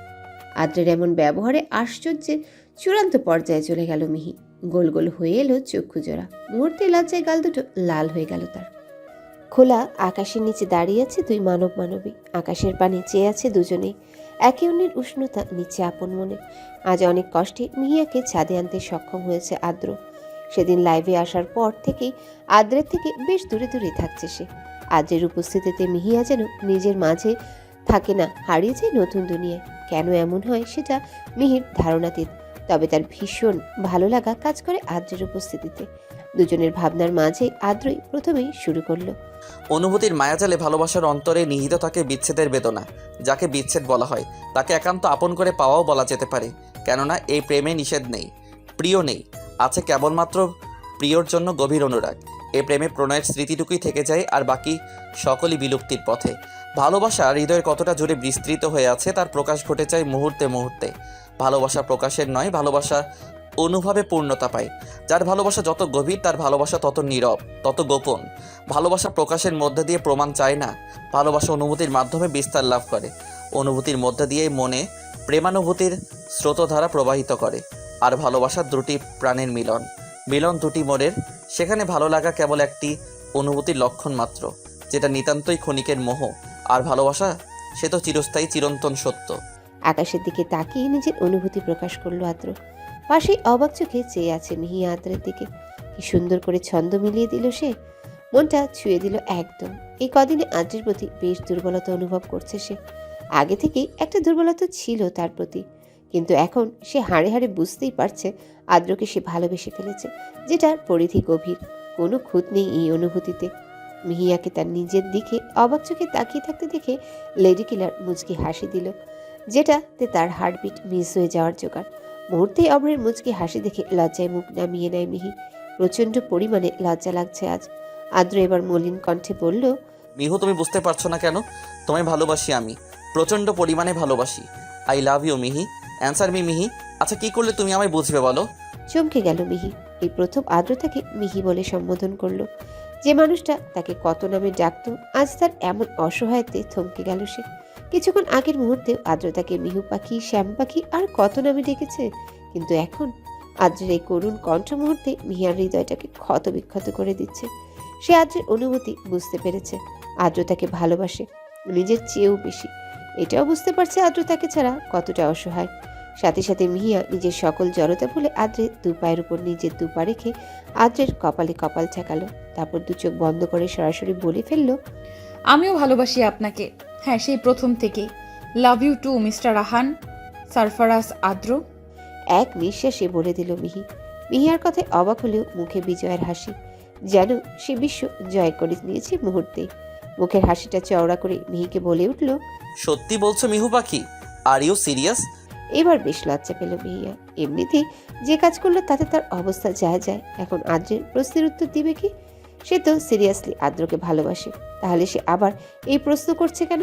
তার নীরবতা দেখে আদ্রের মনটা খুশিতে তরাক করে লাফিয়ে উঠল। সত্যি মিহু পাখি, আজ আমি ভীষণ রকম খুশি। আমার প্রপোজাল অ্যাট লাস্ট তুমি অ্যাকসেপ্ট করলা।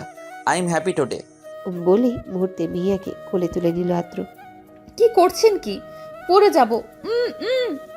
কথা বলার আগে মিহিকে চুপ করে দিল Adro. No more words, just enjoy this moment. You don't know what, it's our first loving day. অদ্রের কথায় চুপ হয়ে গেল মিহি। সেও তো উপভোগ করতে চায় তার ভালোবাসার প্রথম দিন, তাই চুপ করে আদ্রের কর্মকাণ্ড দেখছে। কখনো এতটা কাছে আসেনি কোনো পুরুষের, তাই ফিলিংসটা একটু বেশি রোম্যান্টিক ওর জন্যে। এভাবেই সূচনা হলো নতুন একটা বিশুদ্ধতম ভালোবাসার।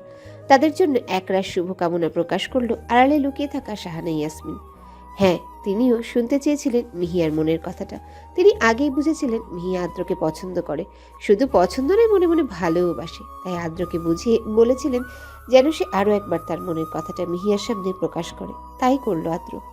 2 বছর পর বিডিতে পা রাখলো নিতু, নিহারিকা নিতু। আহান সারফারাজ আদ্রের মামাতো কাজিন, তবে তাকে একদমই দেখতে পারে না আদ্রের মা শাহানা ইয়াসমিন। আপন ভাইয়ের মেয়ে হলে ওর প্রতি একটা ঘৃণ্য মনোভাব কাজ করে শাহানা ইয়াসমিনের কাছে। কেন দেখতে পারে না সেটা শাহানা ইয়াসমিনের অজানা, তবে তাকে অপছন্দের বিষয়টি তার কাজকর্মে বুঝতে পেরেছিল নিতু। কিন্তু সেটার ধার ধারে না সে, কারণ আদ্রকে হাত করতে পারলেই তো হলো। আদ্রকে তার হাতের পুতুল বানিয়ে বজ্জাত মহিলাকে বাড়ি ছাড়া করবে বলে আশা করে সে। তা নিয়ে আপাতত মাথা ঘামাতে চায় না সে। এছাড়াও তার আরেকটি চমকপ্রদ পরিচয় আছে, সেটা হলো সে মাহবুব আলমের বেস্ট ফ্রেন্ড হায়দার জামানের একমাত্র মেয়ে, যেটা আর কেউ না জানলেও শাহানা ইয়াসমিন আর সাহেলা ইয়াসমিন ঠিকই জানতেন। সাহেলা ইয়াসমিন মিহিয়ার মা।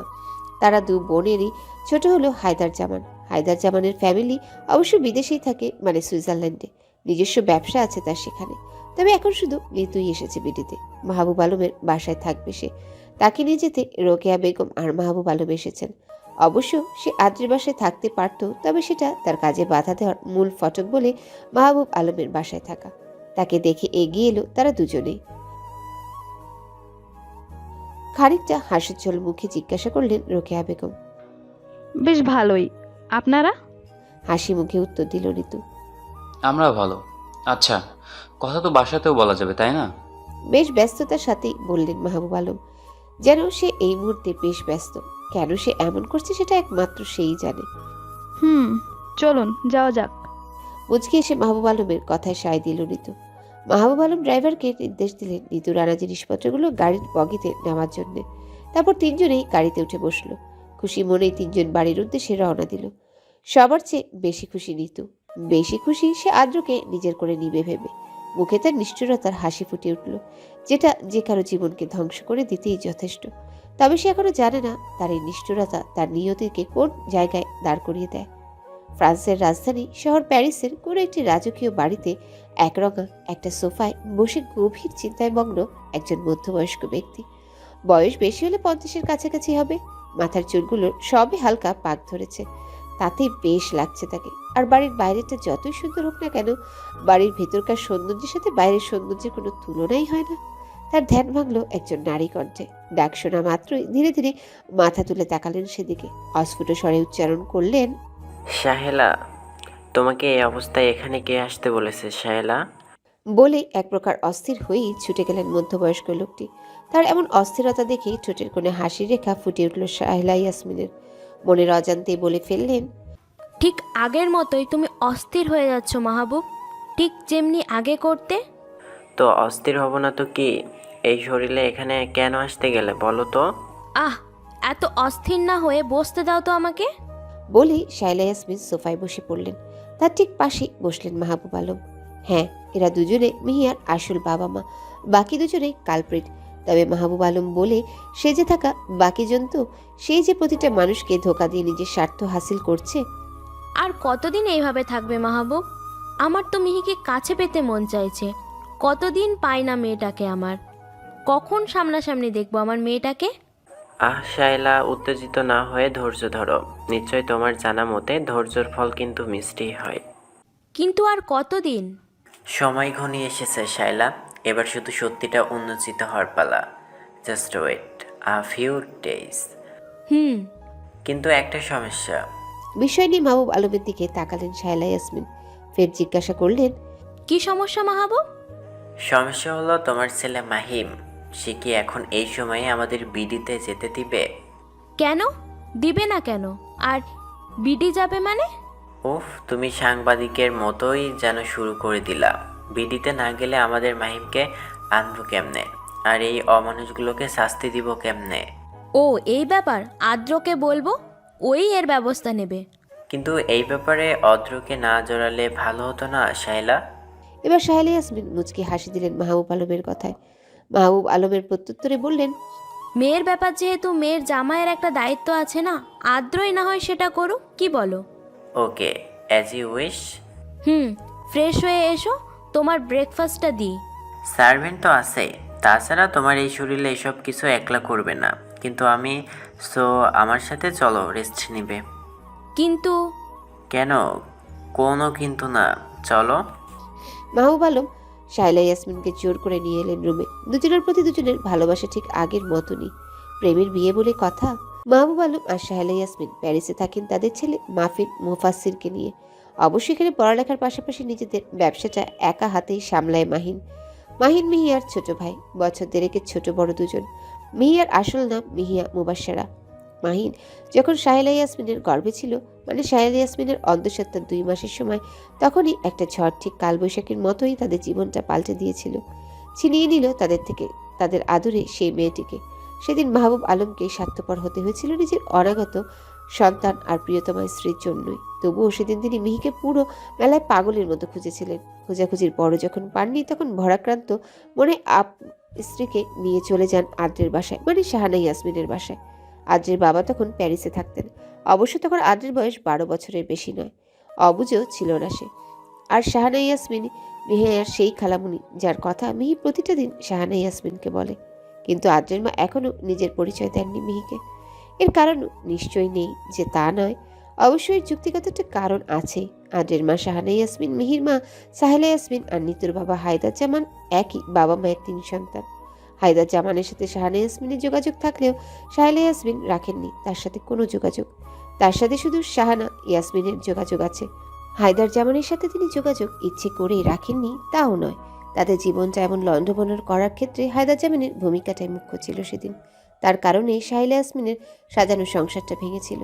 এর প্রতিটা প্রতিশোধ সাহেলা ইয়াসমিন নিজেই নেবেন বলে পণ করেছিলেন সেদিন। আর আদ্র মিহি যে আপন খালাতো কাজিন সেটা তাদের নিজেদেরই অজানা। সবটা জেনেও শাহানা ইয়াসমিন চুপ রইলেন আসল রহস্য উন্মোচনের অপেক্ষায়। তিনি জানতে চান এসবের পিছনে মূলত কে রয়েছে। সকাল সকাল আদ্রকে নিজের রুমে দেখে চমকে গেল মিহিয়া। আচমকা এমন সময় তার রুমে ঢুকবে সেটা সে ভাবতেই পারেনি। এককভাবেই তাকিয়ে রইল আদ্রের দিকে। দরজায় হেলান দিয়ে মিহির উদ্দেশ্যে বলে উঠল, দেখা শেষ? আদ্রের কথায় হুঁশ এলো মিহিয়ার। চোখ ছোট করে ওর দিকে তাকিয়ে পাল্টা প্রশ্ন ছুড়ল, সকাল সকাল আপনি আমার রুমে কি করছেন? আমার জান পাখিকে দেখতে এলাম তোমায় ঘুমিয়ে থাকতে কেমন লাগে। But look, the fortune is paid. মানে? এত কিউট করে মানে বলো না তো, এমনিতে তোমাদের বিভোর হয়ে আছি। এই কিউট কিউট কথায় আবারও প্রেমে মত্ত করে দিবা নাকি বলো তো? বলে এগোতে লাগলো মিহিয়ার দিকে। আদ্রের এরূপ আচরণে মিহিয়ার গালে স্পষ্টত লজ্জা ভাব ফুটে উঠল। গালের দুপাশে লাল হয়ে এলো। কিন্তু পরক্ষণে আদ্রের এহেন কাণ্ডে মিহিয়ার চক্ষু চরক গাছ। কারণ আদ্র ঠিক মিহিয়ার সামনে ঘোর লাগা দৃষ্টিতে দাঁড়িয়ে আছে। মিহিয়া কাপা কাপা গলায় বলল, আদ্র, কন্ট্রোল ইয়োর সেলফ। হুশ, নো মোর সিঙ্গেল ওয়ার্ডস। আদ্র, প্লিজ এমন করবেন না। বলতে না দিয়ে আদ্র সদ্য মিহির ভেজা চুলে নাক ডুবিয়ে দিল। অতঃপর সে হারিয়ে গেল মিহিয়ার মাঝে। সকালবেলা জানালার ফাঁকে রোদের আলো প্রবেশ করলো ঘরে। আলোটা সরাসরি পড়ল নিতুর গায়ে। বিরক্তি নিয়ে তাকালো জানালার দিকে। তার স্বাধীর ঘুমটা ভেঙে গেল এই বিরক্তিকর রোদের আলোতে। আড়মোড়া করে উঠে বসলো। লেয়ার কাট চুলগুলো আরেকটু উপরে করে ছুটি পেতে ওয়াশরুমের দিকে পা বাড়াতে তার চোখ গেল টেবিলের উপর শ্যামবর্ণ হাস্যোজ্জ্বল তরুণীর দিকে। সদ্য ঘুম ভাঙা কাচ্চা চোখে ঝাপসা লাগাতে এগিয়ে গেল সেদিকে সে। স্পষ্টত হওয়ার সাথে সাথে মাথায় যেন আগুনের ফুলকি বয়ে গেল তার। তার একমাত্র সম্পত্তি পাওয়ার পথের কাটা সে। হ্যাঁ, সেটা মিহিয়ার ছবি ছিল। রুমটাও ছিল মিহিয়ারই। গতকাল রাতে জার্নি করে আসার কারণে ক্লান্ত হয়ে ঘুমিয়ে পড়েছিল নিতু। তাই রুমটা ঘুরে দেখা হলো না তার। এখন সে সবচেয়ে বেশি অবাক হলো এটা মনে করে, মিহিয়ার ছবি এখানে কেন? তাহলে কি এবারের সাথে মিহিয়ার কোনো যোগসূত্র আছে? মেলাতে পারে না সে। তাই মাথা চেপে ধরে ওয়াশরুমের দিকে পা বাড়ায়। দ্রুত ফ্রেশ হয়ে এসে সোজা চলে গেল রোকেয়া বেগমের রুমে, তার মনে ঘুরপাক খাওয়ার সকল প্রশ্নের জবাব পেতে। হঠাৎ রোকেয়া বেগম নিজের রুমে নিতুকে দেখে চমকে গেলেও নিজেকে সামলে নিলেন। অবশ্য মাহবুব আলম নামে পরিচিত ব্যক্তিটি অনেক আগেই কাজের উদ্দেশ্যে বের হয়ে গেল, তাই সেই মুহূর্তে তাদের সামনে নেই। নিতু রোকেয়া বেগমের উদ্দেশ্যে বলা শুরু করলো, আন্টি, আমার কিছু প্রশ্ন আছে। আমি জানি, তবে সব কিছুর উত্তর পাবে। এখন কিছুই জিজ্ঞেস করলেও সকল প্রশ্নের উত্তর পাবে না, তাই অপেক্ষা করো, সব পেয়ে যাবে, কেমন? তবে তোমার একটা প্রশ্নের উত্তর হলো, এটা মিহিয়ার বাড়ি, যাকে কিছুদিন আগে আদ্র নামের একটা সিঙ্গার প্রপোজ করেছিল হাজারো মেয়ের ভিড়ে একটা কনসার্টে, যে কিনা বিডি ফেমাস একজন সিঙ্গার। রোকেয়া বেগমের কথায় নিতু অবাক হলেও ঠিক তার পরিকল্পনার প্রধান শত্রু তার হাতের কাছে ভেবে খুশি হলো। তবে সেটা সে প্রকাশ করলো না, যেন কেউ তার কাজে বাধা হয়ে না দাঁড়ায়। নিজেকে সামনে নিয়ে হালকা হেসে উত্তর দিল, থ্যাঙ্কস উত্তর দেওয়ার জন্য। চলো ব্রেকফাস্ট করে নেই। আচ্ছা চলুন। দুজনেই চলে গেল নিচে ব্রেকফাস্টের উদ্দেশ্যে। রাত 12:45। আদ্রের ভাবনায় ব্যস্ত মিহিয়া। ভাবছে কেমন করে সে আদ্রের প্রেমে পড়ে গেল সে নিজেই জানে না। কেমন করে আদ্র তার প্রতি এত মত্ত হলো সেটাই তার অজানা। আর তার প্রতি আদ্রের এমন ভালোবাসা মিহিকে এক অন্য জগতে হারিয়ে দেয়। হঠাৎ মেসেজের আওয়াজে ভাবনার ছেদ পড়ল মিহিয়া। মোবাইলের দিকে তাকিয়ে তার ঠোঁটের কোণে হাসি ফুটিয়ে উঠল, যেটা হয়তো কারো জীবনকে ধ্বংস করতেই যথেষ্ট। মেসেজ আসার ঠিক 5 মিনিট পরে ব্যক্তিটির ফোন। অবাক হলো মিহিয়া, তবে ভয় পেল যে কেউ জেনে যাবে বলে। সে চায় কথাটা যেন কেউ না জানে, তাই ভয় নিয়ে কল রিসিভ করলো। রিসিভ করা মাত্রই ওপার থেকে ব্যক্তিটি বলা শুরু করলো, মিহু, কোথায় তুই? বাসায় নাকি? আজব ব্যাপার, রাত 12:50 আমি বাসায় না তো কি বাড়ির বাইরে থাকবো? আরে তুই তো দেখি রাখতেও পারিস, জানতাম না তো। মাহিন না, তোরে হাতের কাছে পাইলে এখন আলু ভর্তা বানাতাম। তোর গুষ্টির ষষ্ঠী কিলাই আমি। আর কইতাম না বোন, মাফ কর। কেমনে মাফ করুম? বেয়াক্কলের মতো কথা কেন বলছস? আর কমু না। আর যেটার জন্য ফোন দিয়েছি সেটাই তো বলা হলো না। বলবি কেমনে? হুতাই উল্টাপাল্টা প্রশ্ন জিজ্ঞাস। আচ্ছা যাই হোক, বল কি কারণে এত জরুরি ফোন দিলি? আর মেসেজ তো দেখলাম, তাতেই তো হবে, ফোন কেন করলি? কুল, আস্তে আস্তে প্রশ্ন কর, সব কিছুরই উত্তর দিব তো। বল। ওই যে ওই বাড়িতে আছে, মানে আব্বুর ছন্দবেশ ধরে সে মাহিনের বিশেষ ইনফরমার থেকে পাওয়া সকল অক্ষরে অক্ষরে বলে দিল। মিহিয়ার ঠোঁটের কোণের হাসিটা আরো চওড়া হলো। সব কথা শোনার পর মিহিয়া বলল, তাহলে আমাদের পরিকল্পনা মতো এগোতে হবে। আচ্ছা এখন রাখি, কেউ দেখে ফেলবে। বলে ফোন রাখতে আদ্র মিহিয়ার রুমে প্রবেশ করলো। সোফায় বসতে বসতে মিহিয়ার উদ্দেশ্যে বলে উঠল, কেউ দেখুক আর না দেখুক, আমি কিন্তু সবই দেখেছি আর শুনেও নিয়েছি। বাই দ্য ওয়ে, মাহিনের সাথে কথা হয় কেমনে? মানে?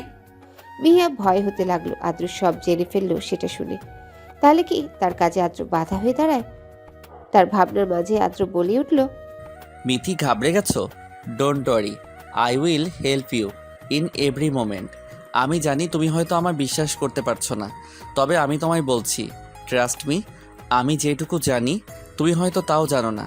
সো আমরা এক হয়ে কাজ করলেই কেউ আমাদের বাধা হয়ে দাঁড়াতে পারবে না। তবে একটা খবর শুনে নাও নিতু, আই মিন তোমার কাজিন, মানে মামাতো কাজিন নিহারিকা নিতু এখন তোমার বাসায়, যে আমাকে প্রতিনিয়ত ডিস্টার্ব করে। তাই আমাদের যৌথভাবে এক একটা খলনায়ককে কঠোর শাস্তি দিতে হবে। Will you always be by my side all the time? Together the two you will do everything as before, I promise. Mihiya অবাক হয়ে আদ্রের দিকে তাকিয়ে রইল। আদ্র কি বলছে সেটা সম্পূর্ণটা তার মাথার উপর দিয়ে গেছে। তবে এটা নিশ্চিত হলো যে আদ্র তাকে পাওয়ার জন্য সবকিছু করতে পারে। দ্যাট মিন্স সে মিহিয়ার প্রতিটা কাজেই হেল্প করবে বলে প্রমিস করেছে। মিহিয়ার অবাক চাহনিতে আদ্রের মনে সন্দেহ জাগলো যে মিহিয়া তাকে হয়তো বিশ্বাস করতে পারছে না। তাই সে মিহিয়ার পাশে গিয়ে বসে ওর দুগালে আলতো করে হাত রাখলো। তারপরে তাকে তার মুখোমুখি করে বসিয়ে চোখে চোখ রেখে প্রশ্ন করলো, Mihi, do you love me? Take this serious. কি বলছেন আদ্র আপনি এটা?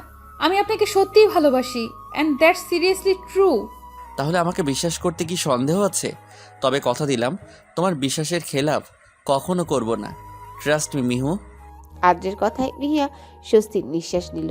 তারপরে আদ্রের কপালে কপাল থেকে মুচকি হেসে বলল, I believe in you all the time mister Adra. Adra মিহিকে বুকে টেনে নিল খুব যত্ন করে। তারপরে বলল, মিহি, তুমি কি জানো আমি তোমার কে হই? হবু বর হন আর কি। বলে লজ্জিত হয়ে সে আদ্রের বুকে মুখ গুজে দিল। তাই? তবে আরও একটা যে পরিচয় আছে। কি? বলি অবাক হয়ে তাকালো আদ্রের দিকে। আম্মুর আপন বোন সাহেল আন্টির মেয়ে তুমি, মানে তিনি আমার খালামণি, সাথে হবু শাশুড়ি মাও। আর তুমি আমার সেই খালাতো কাজিন, যার সাথে আমার 5টা বছর কেটেছিল। তার চেয়ে বড় কথা হলো, তুমি সবসময় আম্মুকে বলতে না তোমার একটা মিষ্টি খালামণি ছিল। আম্মুই তোমার সেই খালামণি। আদ্রের কথায় চোখ চিকচিক করে উঠল মিহিয়ার। সে জানতো না যে শাহানা ইয়াসমিন বেঁচে আছে, তবে মাহিনও ওকে বলল না সেটা। সে মনে মনে বলতে লাগলো, মাহিন না, তুই কাল একবার কল কর, তোরে আমি খাইছি। এটা ভেবেও খুশি লাগছে যে তার গঙ্গা ফড়িং এখন তার বাড়িতেই আছে। কি ভাবছো মিহু পাখি? আদ্রের কথায় ভাবনা জগৎ থেকে বের হলো। না মানে ভাবছি মাহিন আমাকে সেটা বললো না কেন? কারণ সেটা মানা করেছিলাম আমি, তাই তাকে বলেছিলাম সেটা আমি তোমাকে বলবো। তাই আচ্ছা, ঘুমিয়ে পড়ো, রাত অনেক হয়েছে। আপনিও ঘুমিয়ে পড়ুন। Good night. Good night. Mihiya কপালে ভালোবাসার পরশ এঁকে দিয়ে আদ্র নিজের রুমে চলে গেল। আর যতই যাই হোক মিহিয়া, তোকে আমি দেখিনি বই, তোর জন্য আমি আদ্রকে হারাতে পারবো না। ইয়েস, তোকে আমার পথ থেকে সরাতেই হবে। দরকার হলে মার্ডার করব তোকে আমি, তাতেও হাত কাঁপবে না আপা। মনে মনে কথাগুলো আওড়াচ্ছে আর রুমের মধ্যে পায়চারি করছে নিতু। মিহিয়া যে তার আপন ফুফাতো বোন সেটা সে জানে না। যার সাথে সে ছোটবেলায় রঙিন সময় কাটিয়েছে আজ তাকেই মারতে চাইছে। অবশ্য ঋতু মিহিয়ার 2 বছরের ছোট। জন্মের পর যখন বুঝতে শুরু করেছিল তখন থেকেই মিহিয়া বলতে পাগল ছিল সে। আর আজ পরিস্থিতি ভিন্ন। চিনে না সে মিহিয়াকে, কারণ তার সাথে মিহিয়ার যোগাযোগ বিচ্ছিন্ন হয়েছে আজ 16 বছর আগে। মিষ্টিপু বলে ডাকা মেয়েটা আজ তার মিষ্টিপুকেই মারতে চায়। ব্যাপারটা বেশ হাস্যকর হলেও নিতুর কাছে কিচ্ছুই মনে হচ্ছে না এই মুহূর্তে। সম্পত্তির লোভে পড়ে সে এখন কোনটা খারাপ আর কোনটা ভালো সেটাই যাচাই করতে পারছে না। হঠাৎ নিতুর বাবা মানে হায়দার জামান মেয়ের খবর নিতে ফোন দিলেন নিতুর ফোনে। বিরক্তি নিয়ে সেদিকে গেলেও বাবার ফোন দেখে নিমিষেই সবকিছু ভুলে গেল। রিসিভ করতেই ওপাশ থেকে বলা শুরু করলো, কেমন আছো মামনি? বাবাটাকে ভুলে গেলে? পাপা, খারাপ হয়ে যাবে বলে দিলাম। তোমাকে কি আমি ভুলতে পারি? তাহলে তো একটু খোঁজ নিলেই পারতে। নিতেই যাচ্ছিলাম তার আগেই তোমার ফোন। যাই হোক, কেমন আছো? মাম্মা কেমন আছে? সবাই ভালো। তোমার কি খবর? আমিও ভালো। তাহলেই ঠিক আছে। তা খোঁজ পেলে তোমার মিষ্টি আপুর? না বাবা, খুব মিস করছি মিষ্টিপুকে, কিন্তু খোঁজে পাই না। তবুও যতদিন বিলিতে আছি ততদিন খুঁজবো আমার মিষ্টিপুকে। বেশ। আর ওই বাড়ির সব খবর রাখছো তো? হ্যাঁ বাবা, তবে রোকে আন্টি বেশ চালাক। তবে তুমি চিন্তা করো না, এই বাজে মানুষের হাত থেকে আমি মিষ্টিপুকুর সব কিছুই রক্ষা করব। ওকে, বেশ। এখন তাহলে রাখি, পরে কথা হবে। আচ্ছা। বলে কেটে দিল ফোন নিতু। মিহি হলো নিতুর মিষ্টিপু। কিন্তু যেদিন মিহিয়া হারিয়ে গিয়েছিল সেদিন নিতু খুব কেঁদেছিল। পুরো 2 বছর মেয়েটা নিশ্চুপ হলেও পরে যখন সুইজারল্যান্ডে চলে যায় তারপরে বন্ধুদের সাথে মিশে নিজেকে মানিয়ে নিয়েছিল। কিন্তু আজও সে তার মিষ্টিপুকে মিস করে। তবে এখনো জানে না সে যে তার মিষ্টিপুই হলো মিহিয়া। নিতু মনে মনে আওড়াচ্ছে, মিষ্টিপু কোথায় তুমি? কত মিস করি তোমায় জানো? তোমার দুষ্টু পাখি তোমাকে খুবই মিস করে। I will find you at any cost and this is my promise. এতক্ষণ রুড মুডে থাকলেও এখন নিস্তেজ হয়ে গেল সে। কারণ তার একমাত্র দুর্বলতা হলো তার মিষ্টিপু। তার কথা মনে হতেই খুব কান্না পায় তার। কারণ তার পাপার একটা ভুলের কারণে আজ তারা সকলে একে অপরের থেকে বিচ্ছিন্ন। এর প্রায়শ্চিত্ত তাকে করতেই হবে, তা না হলে 3টা পরিবার একেবারেই ধ্বংস হয়ে যাবে। এসব ভাবতে ভাবতেই ঘুমিয়ে পড়ল সে। মাহবুব, প্ল্যান মাফিক কাজ তো সবই হচ্ছে, কিন্তু আমাদের কাজে বাধা হয়ে এলো এই নিতু মেয়েটা। কিচ্ছুটি করা যাচ্ছে না এই মেয়েটার জন্য। রোকেয়া বেগম বিরক্ত বোধ নিয়ে কথাটা বললেও মাহবুব নামের লোকটি বেশ শান্ত জবাব দিল তার প্রত্যুত্তরে, আরে এত চাপ নিও না তো। ওকে নিয়ে টেনশন না করে নিজের কাজ সামলাও। মিয়াকে যত দ্রুত সম্ভব বাড়িতে আনার ব্যবস্থা করতে হবে। আচ্ছা, নিতুর কথা না হয় বাদই দিলাম, কিন্তু মিহিয়াকে পাবেটা কোথায়? আছে কোনো এক জায়গায়। আমার ইনফরমার আমাকে খবর দিয়ে জানালো, সে যতটুকু খবর দিল, মিহি বর্তমানে আদ্র নামক এক ছেলের বাসায় আছে। আদ্রের কথা বলায় চমকে গেল রোকেয়া বেগম। চেঁচিয়ে বলে উঠলেন, ওয়েট, আদ্র মানে? কি হয়েছে? এমন করে চমকে গেল কেন? আদ্র মানে সেই গায়কটা যে মিহিয়াকে কনসার্ট প্রপোজ করেছিল। তার বাসায় এখন মিহিয়া আছে। আরেক দফা চমকে গেলেন রোকেয়া বেগম। মনে মনে যেটা ভাবছিলেন সেটাই হলো। এখন তাদের পাতানো পরিকল্পনাতেই পানি ঢেলে দিল সব। মাথায় হাত দিয়ে হতাশ হয়ে বসে রইলেন উনি। কি করবেন তার চিন্তায় মগ্ন হয়ে গেলেন।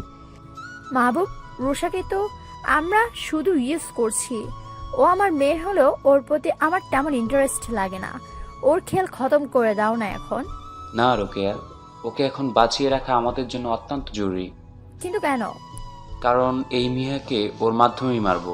তারপরে ওকে আইনের আওতায় তুলে দিয়ে আমরা পালিয়ে যাব। সবটা শান্ত হলেই আমরা এসে অ্যাডভোকেট জামাল সাহেবের এই সম্পত্তির মালিক হয়ে যাব। কিন্তু আইনগতভাবে কি মানবে না? মানে ওকে দোষী সাব্যস্ত করবা কিভাবে? সেটা কোনো ব্যাপার না, শুধু দেখতে থাকো। কিন্তু আমরা যে ওর বিয়ে ঠিক করলাম, তার কি হবে? কিচ্ছু হবে না। দরকার হলে রায়ানকেও এক সুতোয় গেঁথে দিব তাদের সাথে। ওকে, যেটা ভালো মনে করো করো। এতক্ষণ দরজার আড়াল থেকে সবটাই শুনে নিল রুষা। রুষা তাসনিম শেখ, যে রোকেয়ার মেয়ে বলে সকলের কাছে পরিচিত। এতদিন ফ্রেন্ডসদের সাথে কক্সবাজারে বেড়াতে গিয়ে বলে বাড়িটা ফাঁকা ফাঁকা ছিল। আজ মাত্র এসে তার বাবা মায়ের সাথে দেখা করবে বলে এসেছিল তাদের রুমের কাছে। কিন্তু রুমে ঢুকবে এমন একটা মুহূর্তে তার বাবা মায়ের এমন কথা শুনে বাকরুদ্ধ হয়ে গেল সে। যাদের কিনা সে বিশ্বাস করত, আপন মা বাবা ভাবতো, তারাই আজ তার বিশ্বাসের মূল্য খুব ভালো করে দিয়ে দিল। শত হলেও তারা কিনা তার বাবা মা। কথাটা মনে হতেই তার মনে একরাশ ঘৃণার জন্ম নিল তার মায়ের প্রতি। বাবা আপন না হলেও তার মাটা তো তার আপন। কিন্তু সম্পত্তির প্রতি এতটাই লোভ তাদের যে মিহিকে মেরে ওর মৃত্যুর কারণে তাকেই ফাঁসিয়ে বেঁচে যেতে চায় তারা। ভাবতেই মুখের রং পাল্টে গেল তার। রেগে গিয়ে রুমে ঢুকবে এমন মুহূর্তে আরেকটা কথা শুনে আরেক দফা চমকে গেল সে। আমার না ওকে মারতে মন চাইছে না, আপন গর্বের মেয়ে আমার সে। তুমি অন্য ব্যবস্থা করো প্লিজ। আরে ও তোমার নিজের মেয়ে নাকি যে দরদ উতলিয়ে পড়ছে? মানে কি বলছো এসব মাহবুব? তুমি না বলেছিলে আমার মেয়ে হয়েছিল, তাহলে রুষা কি? আর আমার বাচ্চাটা কি হয়েছিল? তোমার বাচ্চা তো সেই দিনই মারা গিয়েছিল, আর মিহার ছোট ভাইটার সাথে আরেকটি মেয়ে জন্ম নিয়েছিল। ডাক্তারকে টাকা খাইয়ে আমি ছেলেটাকে কিনে নিতে গিয়েছিলাম, কিন্তু ওই নার্সটা সেখানে গন্ডগোল বাঁধিয়ে দিল। সে গিয়ে শাহানা আপার কোলে ছেলেটাকে দিয়ে দিল। তবে মেয়েটিকে দেখতে পাইনি, কারণ তারপরেই ডাক্তার তাকে শাহেলার গর্ভে থেকে বের করেছিল। তারপর ডাক্তার কৌশলে তাকে দ্রুত আমার কাছে দিয়ে চলে গিয়েছিল। জানো মেয়েটি কে ছিল? মেয়েটি ছিল রুষা, সেই মিহিয়ার ছোট ভাইয়ের যমজ বোন, মানে মিহিয়ার আপন বোন সে। আর রুষাকে নিয়ে আসার সময় লোক লাগিয়ে টাইম বম ফিট করে দিয়েছিলাম শাহানা আপার গাড়িতে, যাতে সকলেই মারা যায়। এবং তাই হলো, সকলে সেদিন মারা যায়। আর রুষাকে নিয়ে এ বাড়িতে চলে আসি আমরা, কারণ আমাদের আপদ বিদায় হয়েছিল সেদিন। এখন শুধু রুষা আর মিহিয়ার পালা। দুটোকে মারতে পারলেই সব সম্পত্তি আমাদের হবে। আহারে, আমার মেয়েটার কয়েকটা দিন তার মা বলা সৎ মায়ের কাছে প্রাণ দেবে, ভাবতেই অবাক লাগছে। দুজনেই বেদরক হেসে চলেছে, আর দরজার ওপাশে রাগে ঘৃণায় চোখের জল ফেলছে রুষা। দৌড়ে নিজের রুমে চলে এলো সে। সোজা বিছানার উপর উপুর হয়ে পড়ল সে। মনে মনে আওড়াতে লাগলো, মিস্টার মাহবুব, আপনি আমার আপন বাবা হয়েও আমার মা, ভাই আর বোনের ক্ষতি করেছেন শুধুমাত্র সম্পত্তির লোভে, সাথে আপনার so called wife Mrs Rokeya Begum, তাই না? Okay, let's start my game and finish both of you. মা ভাইয়া নেই, নো প্রবলেম, তবে আমার আপনিকে আমি খুঁজে বের করবই। আমরা দুই বোন মিলে তোদের মতো ক্যারেক্টারলেস মানুষদের সাজা দিব। C you soon. ফ্রেশ হতে ওয়াশরুমে চলে গেল।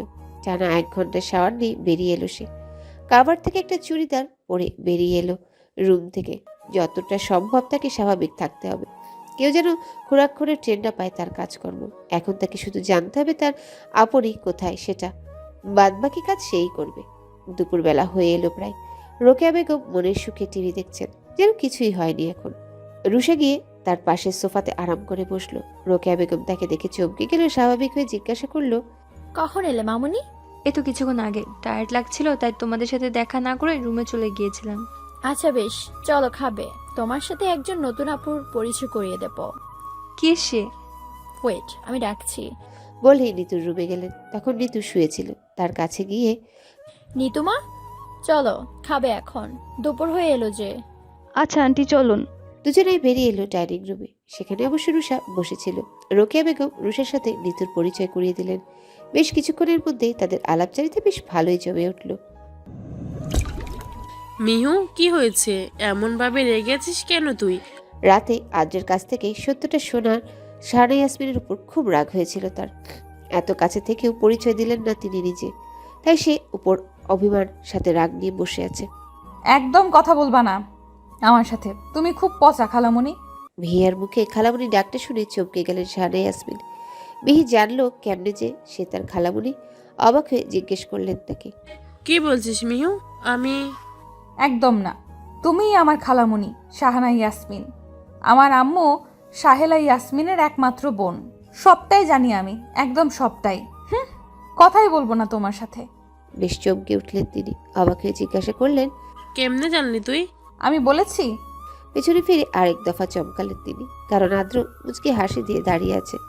অবাকের চূড়ান্ত সীমায় পৌঁছে গেলেন মিহিয়া কথা শুনে। আম্মু আর আব্বু এখনো বেঁচে আছেন, and now they are in Paris.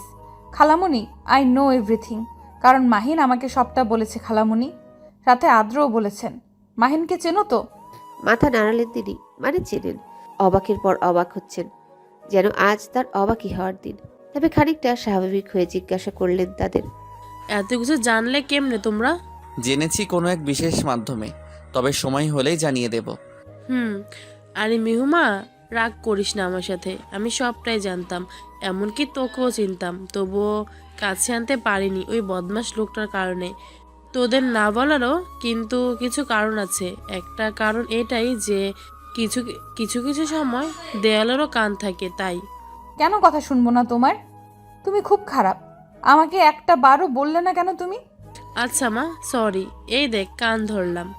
ইস, কান ধরতে হবে না, আমি তো এমনিতেই বলেছি। জড়িয়ে ধরল শাহানা ইয়াসমিনকে। তিনিও জড়িয়ে ধরে মাথায় হাত বুলিয়ে দিতে লাগলেন। বৌমাকে পেয়ে আমাকেই ভুলে গেলে? কিছুটা রাগ দেখিয়ে বলল আদ্র। আদ্রের কথায় অবাক হয়ে গেল মিহিয়া। চোখ বড় বড় হয়ে গেল তার। মুহূর্তে লজ্জার আভাস ফুটে উঠল মুখশ্রীতে। পরে আবার চোখ নামিয়ে নিল সে। শাহানা ইয়াসমিনও বুঝতে পেরে বললেন, আমার বৌমাকে ধরেছি বলে হিংসে হচ্ছে? আর ধরবো, দেখি কেমন লাগে আপনার। খালামণি বলতে থামিয়ে দিলেন শাহানা ইয়াসমিন। নো খালামণি, এখন থেকে মা বলবি। আমার ছেলের বউ করবো বলে পণ করেছি আমার বোনের কাছে। আর আদ্র তোকে খুব ভালোবাসে, সো তুই আমার বৌমা। কি রাজি তো? লজ্জা পেয়ে মাথা কাত করল সে। তারপরে লজ্জা পেয়ে দৌড়ে চলে গেল রুমে। শাহানা ইয়াসমিনও মুচকি হেসে নিজের রুমের দিকে পা বাড়ালেন। আমার এক্ষুনি তাকে চাই, অ্যাট এনি কস্ট।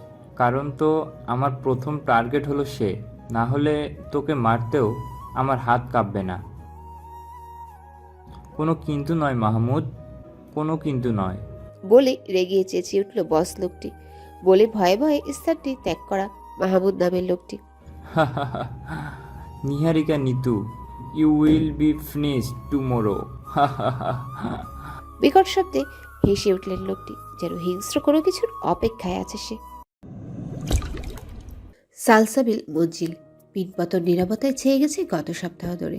সপ্তাহ খানিক ধরে নীতি ও মিহিয়া কারও কোনো খোঁজ পাওয়া যাচ্ছে না। পুরো শহর তন্ন করে খোঁজার পরও তাদের কোনো হদিস মিলছে না। আদ্র ভেবেই নিয়েছে যে এটার মূল ষড়যন্ত্রকারী হলো নিতুই। নিশ্চয়ই নিতুই মিহিয়াকে কিডন্যাপ করেছে, না হলে কারোর সাধ্য নেই কাজ করার। রাগে ক্ষোভে আদ্রের যায় অবস্থা। সেদিন নিজের বাবার অফিসে যাওয়ার জন্য খুব তাড়াতাড়ি বেরিয়ে পড়েছিল আদ্র, কারণ তার বাবার পরিবর্তে তাকেই নিজেদের ব্যবসা সামলাতে হবে। তারই পরিপ্রেক্ষিতে আদ্রকে নতুন এমডি হিসেবে অফিস সামলানোর দায়িত্ব নিতে হয়েছিল। আর সেদিনই অফিসে উপস্থিত হওয়ার প্রস্তুতি নিতেই তাড়াতাড়ি বেরিয়ে পড়েছিল আদ্র, যার ফলশ্রুতি সে মিহিয়াকে সাথে করে ভার্সিটি পৌঁছে দিতে পারেনি, কারণ মিহিয়ার ভার্সিটি আরও অনেক পরে। ফলে মিহিকে একা ভার্সিটিতে যেতে হয়েছিল। আর সেদিনই ঘটে তার জীবনের সবচেয়ে অনাকাঙ্ক্ষিত ঘটনাটি, মিহিয়ার মিসিং। আর সেদিনই তার বিশেষ ইনফরমার মুহিত তাকে এটাও জানিয়েছিল যে মিহিয়ার মিসিং এর সময় নিতুও গায়েব। ব্যাপারটা হজম করতে বেশ কষ্ট হয়েছিল আদ্রর। তার ভাবনাই তাহলে সঠিক। নিতুই যে কিনা নিজের সবচেয়ে প্রিয় মানুষটির সাথে খারাপ ব্যবহার করতে ভাবল না। পুরো এক সপ্তাহ ধরে শহরের প্রতিটা অলি গলিতে চিরুনি অভিযান চালিয়েও আদ্রের গার্ডসরা মিহিয়ার কোনো খোঁজই পেল না। সোফায় এক করে বসে মাথা নিচু করে বসে আছে আদ্র। তার পাশেই বসে আছে 16 বছর বয়সী মিহিয়ার ভাই মাহিন। এই বয়সে যথেষ্ট চালাক আর স্ট্রং পারসন সে। নিজের পড়ালেখার পাশাপাশি প্যারিসে নিজস্ব ব্যবসা সামলায় এক হাতে। হ্যাঁ, মিহিয়ার মিসিং শুনেই হন্তদন্ত হয়ে কাল বিলম্ব না করে আপন ফ্যামিলিকে নিয়েই বিডিতে চলে আসে। ছোট হলেও তার বুদ্ধিমত্তা ঠিক বড়দেরও হার মানাবে।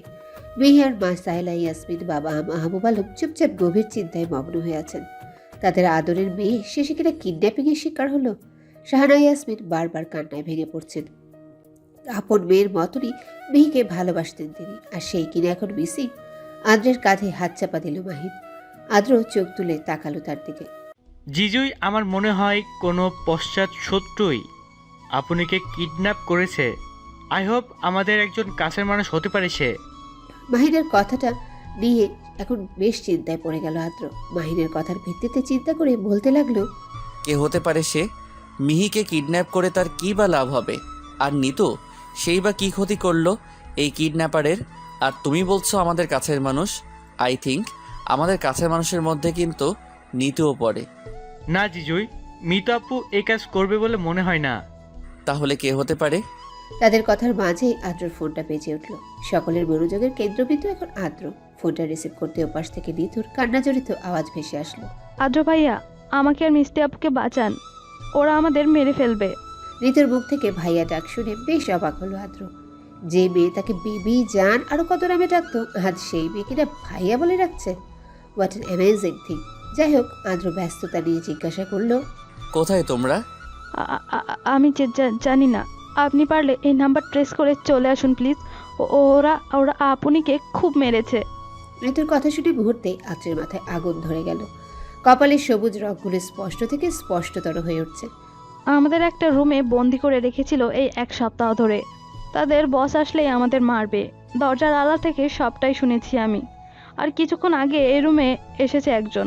তাকে আপনি পেছন থেকে একটা গাছের টুকরো দিয়ে আঘাত করার সাথে সাথেই পড়ে অজ্ঞান হয়ে যায়। আর বলতে পারল না তার আগেই মোবাইলের চার্জ শেষ, অফ হয়ে গেল মোবাইল। ও শিট, মোবাইল বন্ধ হয়ে গেল। কেমন আছে আপনি? ওদের অবস্থা ভালো নেই। তুমি এক কাজ করো, কি কাজ জিজুই? এই নম্বরের সকল লিস্ট চেক করে তার একটা নম্বরকে ট্রেস করতে হবে আমাদের। তাহলে আমরা মিহুদের খোঁজ সহজেই পেয়ে যাব। Wait, only 5 minutes. আমি এক্ষুনি করছি, সবটাই আমি পারবো। বলেই নিজের ল্যাপটপ নিয়ে বসে পড়ল মাহিন। এসব কাজে একদম ফাস্ট বললে চলে তাকে। মিষ্টিপু, এখন কেমন হবে? জানি রে বোন, তবে দেখবি আদ্র ঠিকই খুঁজে নেবে না আমাদের। তাই যেন হয়। আমি খুব খুশি যে মরার আগে হলেও আমার মিষ্টিপুকে আমার কাছে পেয়েছি। চুপ একদম, মৃত্যুর কথা একদমই নয়। দেখবি কিছু দেখতে হবে না মেহিমা। পেছন ফিরে কথাটি বলা মানুষটার দিকে নজর দিতেই চমকে গেল ঋতু মিহিয়া দুজনে। কারণ তাদের সামনে মিহিয়ার আপন ফুপা খালেদ চৌধুরী দাঁড়িয়ে আছে। ফুপা? আপনি? উস, কিসের ফুফা? কে ফুফা? ফুপা? জীবনের শেষ মুহূর্তে এসেই কি বলবি বলে ফেল। কয়েক ঘন্টা পর তোরা শেষ। তোদের দুজনকে মেরেই তোদের সকল সম্পত্তির মালিক হব আমি। কারণ হায়দার আর মাহবুব তোদের নামে সকল সম্পত্তির দলিল করে দিয়েছে আমাকে। খালেদ চৌধুরীর কথায় আবারও অবাক হলো তারা। সে কেমনে জানলো এসব? ঋতু কান্না জড়িত কণ্ঠে বলল, ফুপা প্লিজ আপনি আমাকে চাকরার করুন, আপনি কে ছেড়ে দিন, ওর কোনো ক্ষতি করবেন না প্লিজ। তোর কাছ থেকে শুনতে হবে আমায়? ঋতুর চুলগুলো বুঝি করে ধরে এই কথাগুলো বললেন খালেদ চৌধুরী। পাশ থেকে বেরিয়ে এলেন মাহবুব আলম। তাকে দেখে ঋতু মিহিয়া চমকে গেলেও মিহি বুঝতে পারলো সে তার বাবা নয়, কালপিট আসল চাই। সে মিহিয়ার কাছে এসে বলতে লাগলো, দেখলে মিহু, নিজের মেয়েকে মারতেও আমার হাত পা কাঁপে না। মিহি একটা তাচ্ছিল্যের হাসি দিয়ে বলল, মাহবুব আঙ্কেল, আপনি কি ভেবেছেন সকলেই অবলা? আপনাকে কেউ চিনুক আর না চিনুক আমি ঠিকই চিনতে পেরেছি। কারণ প্রতিটা গল্পের একজন মূল খলনায়ক থাকে, আর আমার গল্পের মূল খলনায়কটাই যে আপনি। মাহবুব আলম বুঝতে পারলো মিহিয়ার সবটাই জানা হয়েছে, কোনো কিছুই তার অজানা নয়। তবে কি রুশারটাও জানে? আপনি যে আমার বাবার যমজ ভাই সেটা আমি জানি। দুশ্চরিত্রের কারণে আপনাকে দাদুই বাড়ি থেকে বের করে দিয়েছিল, বুঝলেন? বেশি জেনে ফেললে মিহিয়া। জানো তো, অতিরিক্ত কোনো জিনিস ভালো না। ঠিক, অতিরিক্ত কোনো জিনিস জানাও ভালো না। আমার কাছে অতিরিক্ত কিছু জানার ফল হলো মৃত্যু। মৃত্যুর জন্য তৈরি হয়ে যাও। বেশ, দেখা যাক কে মরে আর কে বাঁচে। বিশ্বাসঘাতকতার ফল আপনিও পাবেন মিস্টার খালেদ চৌধুরী। খালেদ চৌধুরীর দিকে আঙ্গুল তুলে বলল মিহিয়া, এই খালেদ চৌধুরীকে মারবে এমন জিফ এখনো পৃথিবীতে আগমন হয়নি মিহুমা। ব্যঙ্গাত্মমূলক হাসি দিল খালেদ চৌধুরী। তাদের কথার মাঝেই ঋতু বলে উঠল, কি ভেবেছেন মিস্টার? আপনারা যাই বলবেন তাই হবে। মাহমুদ আঙ্কেল কিডন্যাপিংয়ের আগের রাতে করিডোরে যখন বস সম্বোধন করে আপনার সাথে কথা বলছিলেন, তখনই আমি সবটা শুনে ফেলি। আর উনি যে মিষ্টি আপুর বাবা নন সেটাও জানতে পেরেছিলাম সেদিনই। আর সেদিনই নিজ ইচ্ছায় ধরা দিয়েছিলাম আমি। কেন জানেন? কারণ আমার মিষ্টিপুকে যে দেখতে পারি। কিন্তু যে সেখানে মিষ্টিপুকে দেখে বুঝতে পারলাম রোকে আন্টি কেন আমার কাছ থেকে সবটা লুকিয়েছিল। আর আপনি যে রোকে আন্টিকে ঠকাচ্ছেন সেটাও আমি জানি। অনেক বেশি জেনে নিলে দুজনে। বাই বাই পৃথিবী। বলেই মাহমুদ আলম গুলি চালিয়ে দিলেন প্রথমে মিহিয়ার উপরে, যেটা সোজা এপার ওপার করে দিল মিহিয়ার দেহ। সেটা দেখে ঋতু চিৎকার দিয়ে উঠল, মিষ্টিপু! বলেই কান্নায় ভেঙে পড়ল ঋতু। মিষ্টিপু প্লিজ চোখ খোলো, দেখো তোমার দুষ্টু পাখি তোমাকে ডাকছে। মিষ্টিপু! বলেই জ্ঞান হারিয়ে নিস্তেজ হয়ে গেল নিতু। নিতুর এমনিতে রক্তে ফোবিয়া আছে, রক্ত দেখলে সে ভয়ে সেন্সলেস হয়ে যায়। তারপরেও আজ নিজের সাথে যুদ্ধ করে প্রাণপ্রাণে ডেকে গিয়েছে মিহিকে, কিন্তু কোনো লাভ হলোই না। ডেকে ওর চোখ খোলাতে পারেনি নিতু, শেষে নিজেই সেন্সলেস হয়ে পড়ে। মাহমুদ, আমার মনে হয় মিহিয়া মারা গেছে। তবুও ওর পালস চেক কর, আইডেন্টিফাই করতে হবে আমাদের। জি, আমি দেখেছি। মাহমুদ আলম মিহিয়ার পালস চেক করার পর নিশ্চিত হলো মিহিয়া এখনো বেঁচে আছে, তবে ওর নিঃশ্বাস চলছে খুব ধীর গতিতে। এর মাঝে এসে উপস্থিত হলো আদ্র, মাহিন, রুষা আর রুষার ফিয়ন্সে রায়ান। তাদের সাথে তাদের গার্ডসরাও আছে। আদ্রের গার্ডসরা মাহমুদ আলমদের সবকটা গার্ডসদের মেরে ভিতরে প্রবেশ করলো। মাহমুদ আলমদের গার্ডস আর অবশিষ্ট নেই যে তাদের রক্ষা করবে।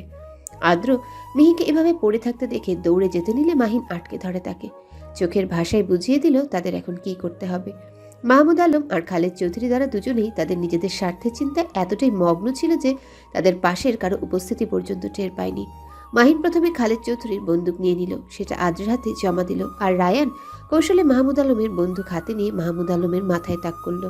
আর সাথে সাথে আদ্রের সবকটা বডিগার্ডসরা রুমে ঢুকে পড়ল। সবাইকে ইশারা করলো তাদের ধরে ফেলতে। মিহিয়া এতক্ষণ অবচেতন হয়ে পড়ে থাকলেও হঠাৎই ওর হাত নড়তে দেখে আদ্র ছুটে ওর কাছে গেল। রুমে কাউকে ঢুকতে দেখে চমকে গেল তারা।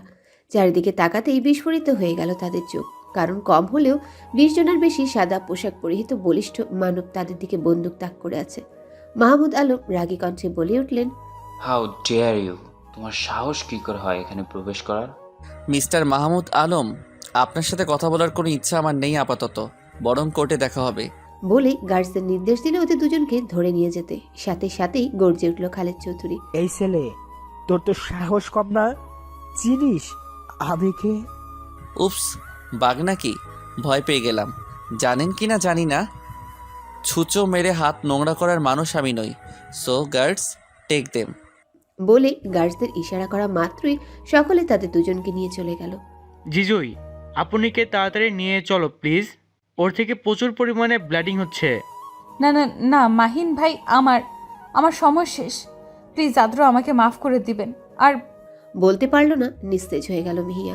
আপনি বলে ফুপিয়ে কেঁদে উঠল মাহিন আর রুষা দুজনেই। এই, তোমরা গিয়ে গাড়ি রেডি করো, এক্ষুনি মিয়া আপুকে হাসপাতালে ভর্তি করতে হবে। Quick quick Mahin. বলে মাহিনকে তাড়া দিল রায়ান। তারপর আদ্র মিহিয়াকে পাজাকোলা করে নিয়ে বাইরে বের হয়ে এলো। রুষা আর মাহিন গিয়ে নিতুকে ধরে গাড়িতে গিয়ে বসিয়ে দেয়।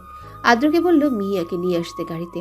আদ্র মিহিয়ার মাথাটা রুষার কোলে নিয়ে ভালো করে শুইয়ে দিল। তার আগে নিজের শার্টটা খুলে মিহিয়ার ক্ষতস্থানে শক্ত করে বেঁধে দিল, যাতে কোনো রকম ব্লিডিং না বন্ধ হয়। তারপরে সোজা ড্রাইভিং সিটে বসে গাড়ির সর্বোচ্চ গতিতে চালাতে শুরু করলো। তার মাথায় একটাই চিন্তা, সেটা হলো তার প্রেয়সীকে বাঁচাতেই হবে, সেটা হোক যে কোনো মূল্যে। 47 মিনিটে তারা মিহিয়া আর নিতুকে নিয়ে হাসপাতালে পৌঁছে যায়। তারপরে মিহিয়াকে নিয়ে পাজাকোলা করে আদ্র ভিতরে ঢুকে পড়ল। ডাক্তারকে আগে ইনফর্ম করে রেখেছে, তাই আর বেগ পেতে হলো না। সরাসরি মিহিয়াকে ওটিতে নিয়ে যাওয়া হলো। আজ তার কারণেই তার প্রেয়সীর এই অবস্থা। মিহিয়ার কিছু হয়ে গেলে আদ্র নিজেকে কিছুতেই ক্ষমা করতে পারবে না, কিছুতেই না। আজ যদি রুষা সময় মতো না আসতো, হয়তো মিহিয়া আর নিতু দুজনেরই কেউই খুঁজে পাওয়া মুশকিল হয়ে যেত। হয়তো কাউকেই পেত না খুঁজে, আর একমাত্র রুষাই তাদের হেল্প করেছিল মিহি নিতুকে খুঁজে বের করার জন্যে। আদ্র বসে বসে সেই কথাই ভাবছে। ফ্ল্যাশব্যাক। আদ্র আর মাহিন যখন কোনো মতে মিহিয়া নিতুদের নম্বরের সাথে কন্ট্যাক্ট করতে পারছিল না, ঠিক তখনই মিহিয়ার ফোনে একটা কল আসে, যেটা মিহিয়ার নিজের মোবাইল ছিল। কারণ মিহিয়া যেদিন কিডন্যাপ হয়েছিল সেদিনই ভুল করে মোবাইল রেখে চলে যায়, আর সেটা এখন আদ্রের হাতে। আদ্র কলটা রিসিভ করা মাত্রই একটা মেয়ের কান্না জড়িত কণ্ঠ ভেসে আসলো। আপনিকে বাঁচান প্লিজ, ও খুব বিপদে আছে, সাথে নিতুপুও আছে, প্লিজ ওদের বাঁচান। রুষা বিশ্বাস নিয়ে ফোন দিয়েছিল, কারণ তার বিশ্বাস ছিল মিহিয়া তার ফোন বাড়িতেই রেখে যাবে। তো তুমি কে? আমি রুষা, আপনির ছোট বোন, প্লিজ আপনিকে বাঁচান। ওদের খোঁজই পাওয়া যাচ্ছে না। আপনি এই নাম্বারটি ট্রেস করুন প্লিজ। ওরা এখন যেখানে আছে আমরা ঠিক সেখানেই আছি, কিন্তু ওদের আড়ালে।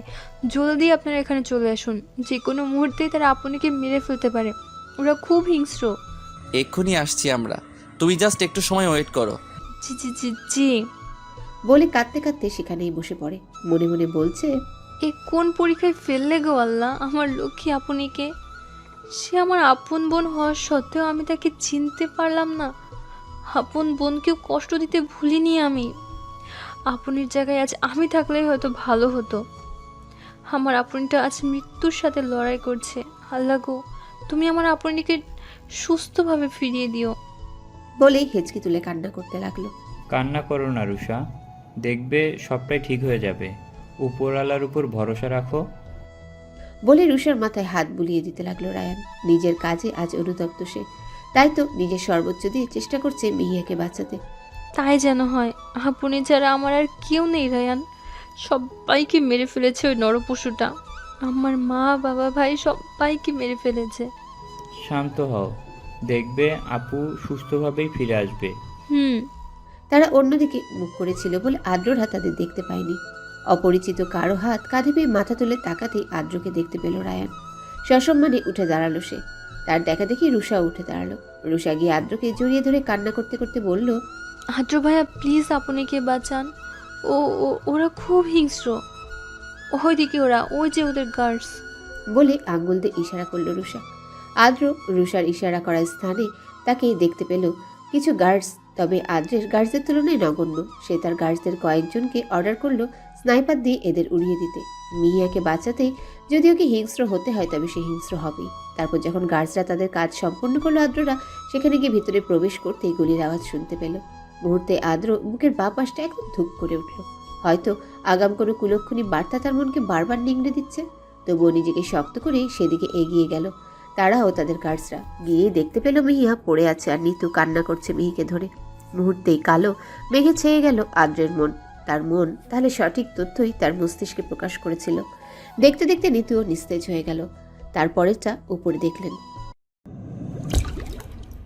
ডাক্তারের ডাকে ধ্যান ভাঙল আদ্রের। সকলে উৎসুক তাদের দুজনের দিকে তাকিয়ে আছে। এতক্ষণে বাড়ির সকলে উপস্থিত, সাথে নিতুর বাবা মা ভাইও, মানে মিহিয়ার আপন মামা মামিরা। তারা অপরাধীর ন্যায় সাহেলা ইয়াসমিনের সামনে দাঁড়িয়ে আছেন। ডাক্তার আদ্রের কাছে এসেই মুখ কালো করে ফেললেন। আদ্র ডাক্তারের কাছে এসে জিজ্ঞাসা করছে, ডাক্তার, আমার শ্যামা পাখি কেমন আছে? ওর এখন অবস্থা কেমন? Tell me doctor, tell me. Mister Adra, please calm down. আমি জানি আমরা এখন যা বলবো সেটা হয়তো আপনারা আশা করবেন না, বিকজ শি ইজ নো। একাদিন ফাঁকা রাত নিবেছে আলো, তুই নেই কেউ নেই লাগছে না ভালো। একাদিন ফাঁকা রাত নিবেছে আলো, তুই নেই কেউ নেই লাগছে না ভালো। এক মনে আকাশের পানে চেয়ে গিটারে সুর তুলতে গানটি গাইছে আদ্র। পরিবেশটা বেশ রোমান্টিক, কারণ মিহিয়া তার পাশেই বসে আছে। হ্যাঁ, সেদিনই ডাক্তারের বলা কথাগুলো ছিল এমন। ফ্ল্যাশব্যাক। মিস্টার আদ্র, কাম ডাউন প্লিজ। আমরা জানি এখন যেটা বলবো সেটা হয়তো আপনারা আশা করবেন না, because she is now out of danger. সৃষ্টিকর্তার কাছে কৃতজ্ঞতা প্রকাশ করছি যে এমন রোগীর অবস্থা বেশ সিরিয়াস হয়। আপনার মিসেসের অবস্থা খুবই ক্রিটিক্যাল হলেও বাঁচার চান্স ছিল প্রায় 79%, যার ফলে তিনি এখন বেশ সুস্থই আছেন। তবে ওনার এখন প্রপার রেস্টের প্রয়োজন। সো আমরা সেটা বিবেচনা করে ওনাকে 2 দিন অবজারভেশনও রাখবো, মানে ওনার জ্ঞান ফেরার পর আরও 2 দিন। ওকে কি আমরা বাসায় নিয়ে প্রপারলি রেস্ট দিতে পারি না? তারপরেও যদি কোনো চিকিৎসা বিষয়ে হেল্প লাগে তাহলে একজন নার্স দিন, সাথে 2 দিনের ব্যাপারই তো। বাদ বাকি সময়টা আমি হ্যান্ডেল করে নিব। ওকে, দেখা যাক। আগে জ্ঞান ফিরুক, তারপরে না হয় এ বিষয়ে কথা হবে। আচ্ছা, মিহিকে কখন কেবিনে দেওয়া হবে ডাক্তার আঙ্কেল? এই তো কিছুক্ষণ পরেই। Okay, and thanks again. It's our duty, young man. মুচকি হাসি দিয়ে চলে গেল ডাক্তার সাহেব। এতক্ষণ সবাই মনোযোগ দিয়ে সবটাই শুনলো। নিতুও এসেছে সেখানে। ওর সেন্স ফিরেছিল কিছুক্ষণ আগেই, আর এখন সে মোটামুটি সুস্থ। আদ্র গিয়ে তার মামার সামনে, মানে হায়দার জামানের সামনে দাঁড়ালো। চোখে মুখে তার রাগ স্পষ্ট। রাগটাকে কন্ট্রোল করতে যেও পারছে না। দাঁতে দাঁত চেপে হায়দার জামানকে জিজ্ঞাসা করলো, মামা সাহেব, আপনার মনোবাসনা পূর্ণ হলো? কি বলছো আদ্র? আমার মনোবাসনা মানে? বুঝছেন না? কি বলতে চাচ্ছ? ক্লিয়ার করে বলো। আমার মিহিয়ার ক্ষতি তো আপনিই করতে চেয়েছিলেন, তাই না? তাহলে সেখানে মিহিয়ার ফুপা আর মাহমুদ আলম কি করছিলেন? Answer me, damn it. আজও আমায় ভুল বুঝলে তোমরা, কিন্তু সময় খুব কাছেই। সত্যিটা আমি বলবোই, তবে আজ নয়, মিহির সুস্থতার পর। ওরও এটা জানা অত্যন্ত জরুরি। I hope you realise my point. না বোঝার মতো এতটুকুও বুদ্ধ তুমি নও। বেশ, তাই হবে। বলেই চলে এলো হাসপাতালের বাইরে। তার পিছু পিছু নিতুও এলো। তবে সে জানে আদ্র তার উপর রেগেও থাকতে পারে, কিন্তু সে আর কখনোই আদ্রের কাছে ভালোবাসার দাবি নিয়ে যাবে না। কারণ তার মিষ্টিপুই তো আদ্রকে ভালোবাসে। তাহলে সে কেমনে তার প্রিয় মিষ্টিপুর ভালোবাসাকে কেড়ে নিবে? আগে নিজের স্বার্থের কথা ভাবলেও সে এখন এটাই বুঝেছে কাউকে জোর করে পাওয়া যায় না। তবে সে বেশ খুশি তার মিষ্টিপুকে নিয়ে। তার ভালোবাসা না হয় তার মিষ্টিপুর হয়েই বেঁচে থাকুক, এটাই তো চাই যারা প্রকৃত ভালোবাসে। নিতু দৌড়ে গিয়ে আদ্রের সামনে দাঁড়ালো। হঠাৎ কাউকে দৌড়ে সামনে আসতে দেখে 2 কদম পিছিয়ে গেল আদ্র, কিন্তু পরক্ষণে নিতুকে দেখে অবাক হলেও মলিন মুচকি হাসি দিল, যেটা নেই এখন আগের মতন সেই সতেজতা, কেমন যেন নিষ্প্রাণ। হয়তো মিহিয়ার নিখোঁজ এই এমনই হয়ে গেছিল সে। মিহিয়ার প্রতি তার চোখে গভীর ভালোবাসা লক্ষ্য করল নিতু। কতটা ভালোবাসলে মানুষ তার প্রেয়সীর জন্য এমন হতে পারে সেটা আদ্রকে না দেখলে হয়তো বুঝতো না সে। চোখ বেয়ে 2 ফোঁটা জল গড়িয়ে পড়ল তার মিহির প্রতি আদ্রের এমন ভালোবাসা দেখে। সে সামান্য এগিয়ে এলো আদ্রের সামনে, মাথা নিচু করে আদ্রের সামনে দাঁড়িয়ে বলতে শুরু করলো, আমাকে মাফ করবেন আদ্র ভাইয়া, আপনার প্রিয় মানুষের রক্ষা করা আমার দ্বারা হলো না, খুব চেষ্টা করেও পারলাম না। উপরওয়ালা যাই করেন ভালোর জন্যই করেন, মাফের কথা কেন বলছো? আজ তুমি ছিলে বলে হয়তো ওই নরপিশাচগুলো মিহিয়ার সাথে খারাপ কিছু করতে পারিনি। তোমার প্রতি আমি কৃতজ্ঞ যে তুমি ছিলে বলে সে বেঁচে আছে। এমন কথা বলবেন না ভাইয়া, আপনার জন্যই আজ মিষ্টি আপু বেঁচে ফিরলেন। যাই হোক, আমার মিষ্টিপুকে কখনো কষ্ট দিবেন না, এটা আমার প্রমিস। আমার মনের রানীকে কি আমি কষ্ট দিব? সেটা কি কখনো হয়? তারে আমি কষ্ট দিব কেমনে? আমি যে তার নেশায় মত্ত। ধন্যবাদ। ও হ্যাঁ, আর একটা কথা, আব্বু কিন্তু আমাদের হেল্প করেছিলেন তাদের বেআইনি কাজগুলোকে হাতে নাতে ধরতে। মানে হলো আব্বুর কোনো দোষ ছিল না সেদিন, শুধুমাত্রই আপনাদের বাঁচানোর কারণেই সকলের কাছে আজ দোষী হয়ে থাকতে হচ্ছে তাকে, কিন্তু তিনি পুরোটাই নির্দোষ ছিলেন। And I believe this. আমাদের মানে বুঝলাম না। সেটা না হয় সেদিনই বুঝবেন যেদিন আব্বু সবটা বলবে, আই মিন মিষ্টিপুর সুস্থতার দিন। ওকে, অপেক্ষায় রইলাম। তুমি ভিতরে যাও আর মিহিয়ার দিকে খেয়াল রাখো। আপনি কই যাচ্ছেন? আমি আসছি বলে সামনের দিকে এগিয়ে গেল আদ্র। নিতু হাসপাতালে ঢুকা মাত্রই দেখলো সকলে আবার হয়ে গেল মিহিয়ার মা মানে সাহেলা ইয়াসমিন হায়দার জামানের সাথে কথা বলছে না, কিন্তু মিহিয়ার বাবা দিব্যি হাসি মুখে কথা বলছে হায়দার জামানের সাথে। তারপরেও হায়দার জামান অপরাধীর মতন দাঁড়িয়ে আছে। রুষা ওর মায়ের কাছে মানে সাহেলা ইয়াসমিনকে জড়িয়ে ধরে আছে। অনেকদিন পর মায়ের আদর পাচ্ছে ও।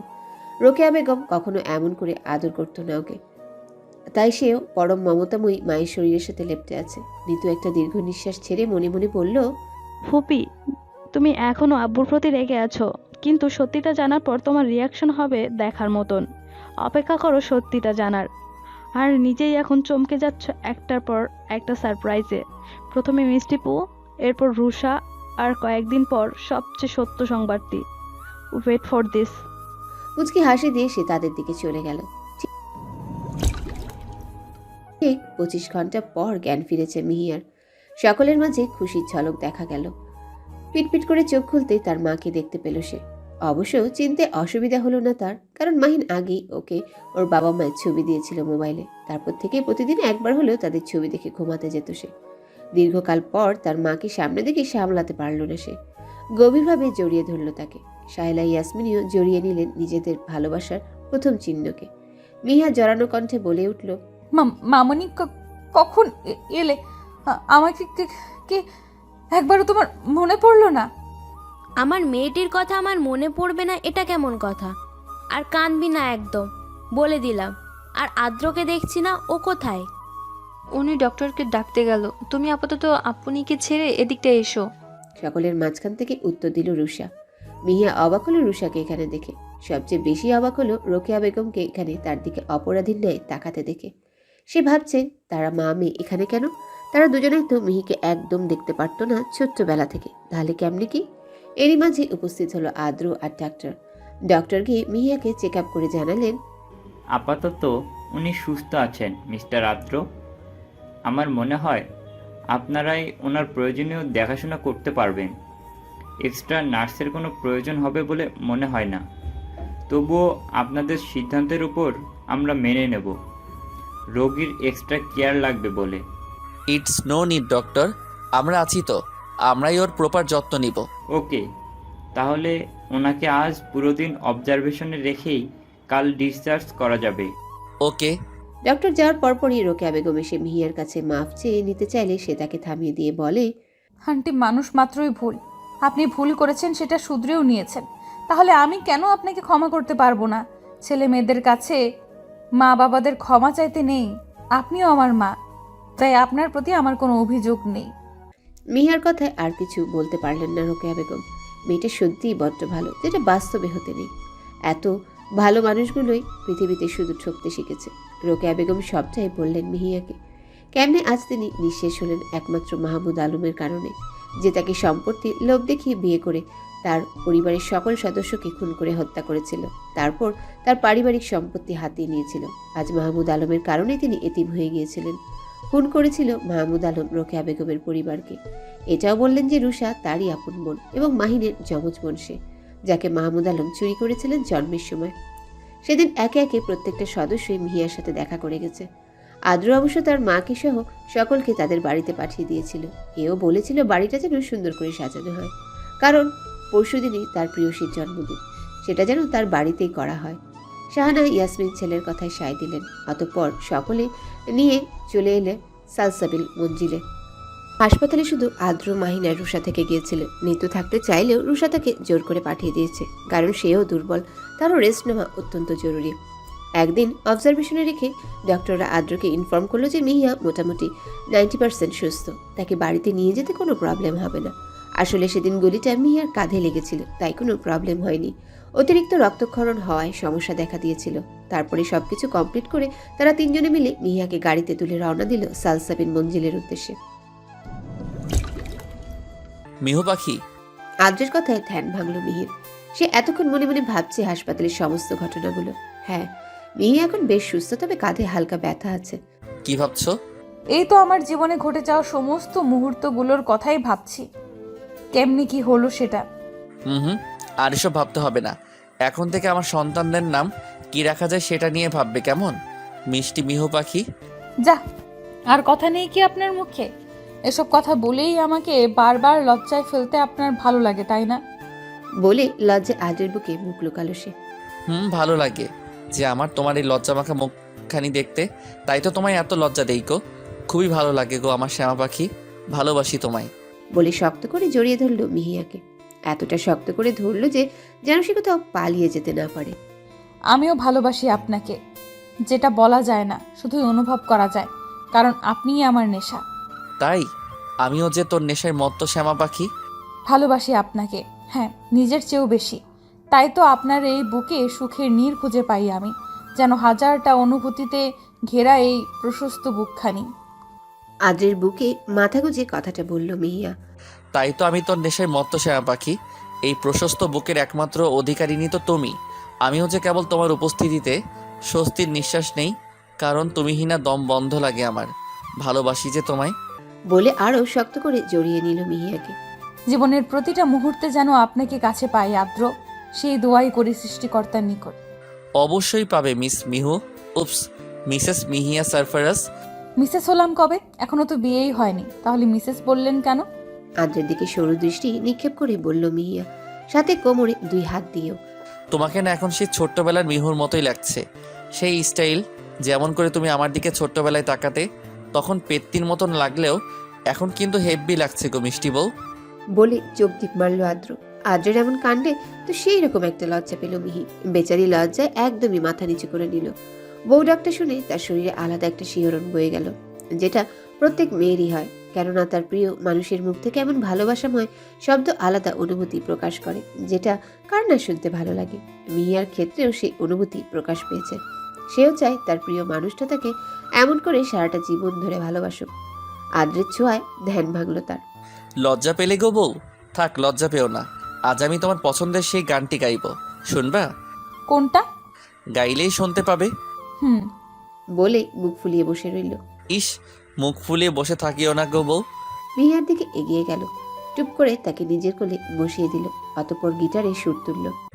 ভালোবাসবো বাসবো রে বন্ধু তোমায় যতনে, আমার মনের ঘরে চাঁদের আলো চুইয়া চুইয়া পরে, পুষে রাখবো রাখবো রে বন্ধু তোমায় যতনে, ভালোবাসবো বাসবো রে বন্ধু তোমায় যতনে, দুধে আলতা গায়ের বরণ রূপ যে কাঞ্চা সোনা, আঁচল দিয়া ঢাইকা রাইখো চোখ যেন পড়ে না।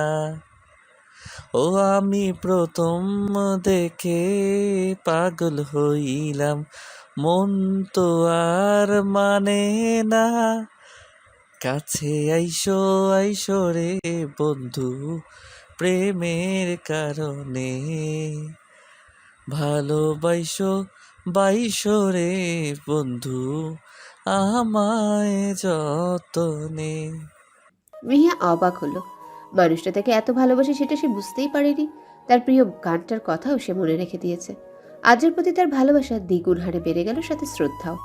আদ্রকে না দেখলে সে বুঝতোই না যে মানুষের ভালোবাসাও এত গভীর হয়।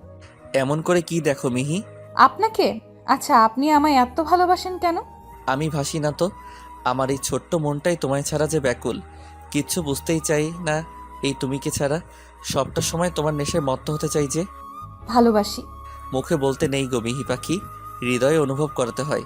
আমিও ভালোবাসি, দেখো সেটা এখান থেকে আসছে, এই ছোট্ট হৃদগৃহ থেকে। বুকের বা পাশ দেখিয়ে বলল আদ্র। আচ্ছা, রাত অনেক হলো। রুষা আর দুষ্টু পাখি আমার অপেক্ষায় থাকবে, আসি আমি। আচ্ছা যাও, তবে একটা কাজ আছে, ওয়েট। মিহিয়াকে দাঁড় করিয়ে আদ্র মিহিয়ার কপালে ভালোবাসার স্পর্শ এঁকে দিল। সাথে সাথে মিহিয়া কেঁপে উঠল, আঁকড়ে ধরল আদ্রের পাঞ্জাবি। আদ্র মিহিকে তার থেকে আলাদা করলো, তারপরে বলল, যাও ঘুমিয়ে পড়ো, আগামী 2 দিন পর কিন্তু আমাদের বিয়ে। সো এখন ভালো করে ঘুমাও, না হলে ঘুমানো সুযোগ পাবে না। বলেই আদর তেজি স্মাইল দিয়ে মিহিয়ার মুখের সামনে দরজা লাগিয়ে দিল। এদিকে মিহিয়া আদ্রের কাণ্ডে অবাক না হয়ে পারল না। এটা কি বললো আদ্র? বিয়ের পর ঘুমাতে পারবে না মানে? তার উপর দরজাও বন্ধ করে দিল, যেন ঘর থেকে বের করে দিয়েছে। সেটা ভেবেই আদ্রকে যা ইচ্ছে গালি দিতে দিতে তার রুমের দিকে এগিয়ে গেল সে।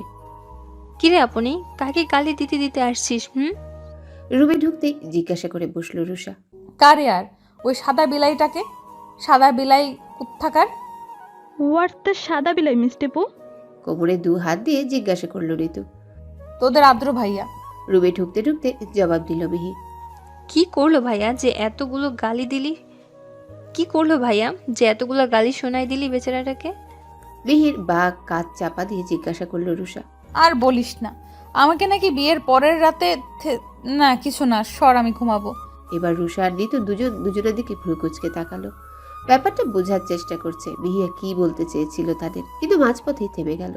কুছ তো গড়বড় হে। তারাও আর কি করবে, শুয়ে পড়লো একসাথে। মিহিয়াকে মাঝখানে দিয়ে দুজন দুপাশে কোলবালিশের মতো জড়িয়ে ধরলো তাকে। সেই গত মাস থেকে এমন করে থাকছে তারা। অবশ্য তারা সকলে এ বাড়িতেই থাকে, মানে সকলকে শাহানা ইয়াসমিন সালসাবিন মঞ্জিলে থাকতে বাধ্য করেছে। সেদিনই যখন মিহিয়া একদম সুস্থ হলো, তার পরের দিনই হায়দার জামান সব সত্যিই প্রকাশ করলেন, যে কেন সে তার সাথেই স্বার্থপরতা করেছিল। ফ্ল্যাশব্যাক। আপু প্লিজ আমার কথা শোন। আমি জানি তুই এখনও আমাকে অবিশ্বাস করছিস, সেটাই আমাকে যে জ্যান্ত লাশে পরিণত করছে রে। আমি সত্যিই নিরুপায় ছিলাম সেদিন। আজ অন্ত না হয় আমার কথাটা শোন, তারপর না হয় তুই সিদ্ধান্ত নিস কী করবি সেটা নিয়ে, প্লিজ। আচ্ছা, কি বলবি বল। শোন তাহলে, সেদিন যখন তোদের উপর হামলা হয়েছিল ঠিক তার আগেই আমাদের কারা যেন এক রুমে আটকে রেখেছিল।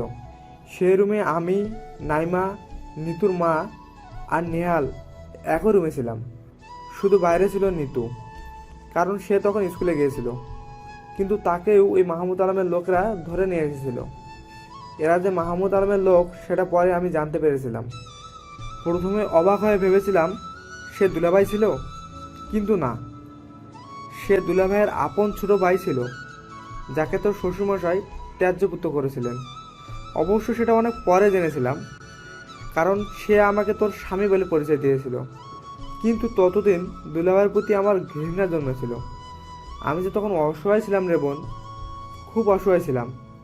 মাহমুদের লোকজন আমার একমাত্র মেয়ের গলায় ছুরি ধরে আমার সকল সম্পত্তি হাতিয়ে নিয়েছিল।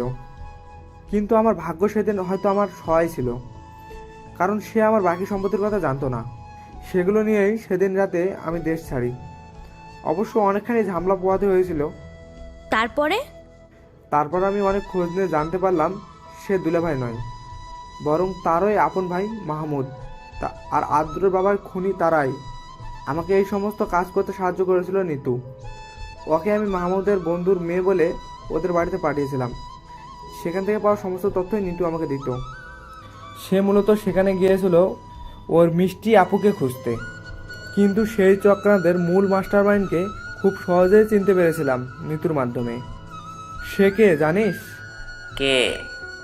অবাক হয়ে জিজ্ঞাসা করলেন মাহবুব আলম। সে আর কেউ না ভাইজান, আপনার ভগ্নিপতি। হ্যাঁ, আপনার ভগ্নিপতি খালিদ চৌধুরী। সেই মাহমুদের সাথে হাত মিলিয়ে এসব করেছিল। কি বলছো এসব? হ্যাঁ আঙ্কেল, মামা যা বলছেন সবটাই ঠিক, কারণ আমি নিজেই তাকে পুলিশে দিয়েছি। আর এটাই সত্য। Tutul aunty, I am really sorry. আমি অন্যায়কারীকে প্রশ্রয় দেই না বলেই ওনাকে পুলিশে দিয়েছি। কথাটা বলে তুতুল আফরিনের দিকে ফিরল আদ্র। আমিও বাস্তবতা মেনে নিয়েছি আদ্র, সবটাই ওর দোষ ছিল। আমি জানতামই সবই, কিন্তু মুখ খুলতে পারিনি, কারণ সে হুমকি দিয়েছিল আমার মেয়েদের সে মেরে ফেলবে। তাই কিছু করার ছিল না আমার। অসহায় ছিলাম আমি সেদিন। সে শাস্তি পাচ্ছে ভেবে কষ্ট হচ্ছে না, বরং শান্তি লাগছে আমার। বলেই চোখের জল মুছলেন তুতুল আফরিন। এতটুকুই ছিল সেদিনের মূল প্রেক্ষাপট। এখন তুই চাইলে তোর সিদ্ধান্ত নিতে পারিস। বলে হায়দার জামান শায়লা ইয়াসমিনের দিকে ফিরলেন। তার আগেই শাহানা ইয়াসমিন বলে উঠলেন, কোনো সিদ্ধান্তই নেওয়া চলবে না, এখানে সবাই পরিস্থিতির শিকার। সো নো সিদ্ধান্ত। শাহানা ইয়াসমিনের কথায় সকলে উচ্চস্বরে হেসে দিল। শায়লা ইয়াসমিন কান্না জড়িত কণ্ঠে হায়দার জামানকে বললেন, আমাকে মাফ করে দিস ভাই, তোকে না বুঝে এতদিন তোর সাথে যোগাযোগ রাখিনি। কি করছিস আপু? সবটাই ভুল ছিল। এখন থেকে আমাদের নতুন করে চলতে হবে। সেদিন সকলে আবারও এক হয়ে গেল। হাসি ঠাট্টার মাধ্যমে কেটে গেল 2 মাস। আজ মিহি আদ্রর বিয়ে। সালসাবিল মঞ্জিলের প্রতিটা কোণায় যেন আনন্দ উৎসবে ভরপুর। তার উপর বাড়ির বড় ছেলের বিয়ে বলে কথা, কারো খুশির রেশ যেন কাটছেই না। পরিবারের সকলেই খুশিতে আত্মহারা। নিতু, রুষা, তাদের ফুফাতো বোন রিয়াপু আর তনিমাপু মিহিয়াকে একদমই ছাড়ছেই না। গায়ে হলুদ থেকে শুরু করে মিহিয়ার প্রতিটি কাজের দায়িত্ব তাদের উপরই আরোপ করে দিয়েছে আদ্র। কোনো ভুল ত্রুটি হলে অবস্থা খারাপ করবে বলেও জানিয়েছে আদ্র তাদের। তারাও চায় যে সারাক্ষণ মিহিয়ার পাশেই থাকতে, কেননা খুবই মিষ্টভাষিনী মিহিয়া। বিয়ের আগ মুহূর্তে মানে কবুল বলার সময় যখন আদ্রকে কবুল বলতে বলল, তখন এক দফা হাসির রোল পড়েছিল সেখানে উপস্থিত সকলের মাঝে। কারণ আদ্র 3 কবুল এতটাই দ্রুত বলেছিল যে যার বেগ আলোর বেগকেও হার মানাবে এমন অবস্থা। মিহিয়াও বলেছে, তবে ধীরে সুস্থে। কবুল বলার পর যখন মিহিয়ার হাত আদ্রের হাতে তুলে দিলেন, তখন যেন মাহবুব আলমের বুকটা ফেটে যেতে চাইছে। তার আদরের বড় মেয়ে আজ অন্যের বাড়িতে বউ হয়ে যাবে তাদের ছেড়ে। আসলেই বাবারা অন্যরকম। মেয়েদের জন্য তাদের অন্তরাত্মা বারবার কেঁপে ওঠে, বিশেষ করে যেদিন মেয়েকে তার জামাইয়ের হাতে তুলে দেয়। মিহিয়ার বাবাও একই। আদ্র অনেক কষ্টে কাজিনদের বুঝিয়ে শুনিয়ে বাসর ঘরে ঢুকলো। বিছানার উপর চোখ পড়তেই দেখতে পেল বড় একটা ঘুমটা দিয়ে বিছানার মাঝখানে বসে আছে মিহিয়া। তার চারিপাশটা বেলি আর গোলাপের পাপড়িতে ভরপুর। আদ্রকে আসতে দেখে খাট থেকে নেমে আদ্রের সামনে গেল মিহিয়া। যা মাত্রই আদ্রর কথা শুনে চোখ বড় বড় হয়ে গেল মিহিয়ার। উপস, অনেকক্ষণ পর বউটাকে পেলাম। আজ আর ছাড়বো না বউ তোমাকে। চলো জান পাখি, বাসর শুরু করে দেই। এই একদমই না। আগে নামাজ পড়ে বিবাহিত জীবন শুরু করবেন, তারপর বাকি সবটাই। তার মানে নামাজের পর সবকিছুই করতে দিবা? থাক, কথা না বলে অজু করে আসুন। বলে আদ্র ওয়াশরুমের দিকে এগিয়ে গেল।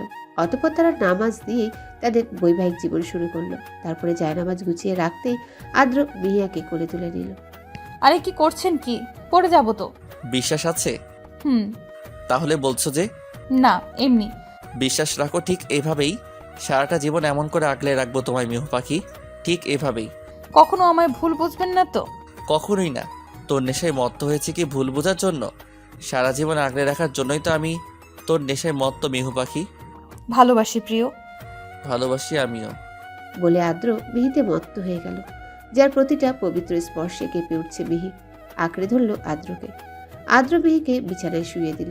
অতঃপর হারিয়ে গেল ভালোবাসার এক গভীর সাগরে, যেখানে শুধু পবিত্র ভালোবাসার সন্ধান মিলে। চলুক না তাদের ভালোবাসা এভাবে, হারিয়ে যাক তারা দুজন দুজনের মাঝে, গাঢ় হোক তাদের ভালোবাসার বন্ধন ঠিক এভাবে। আর কিছুই বলতে পারবো না, আমার শরম করে।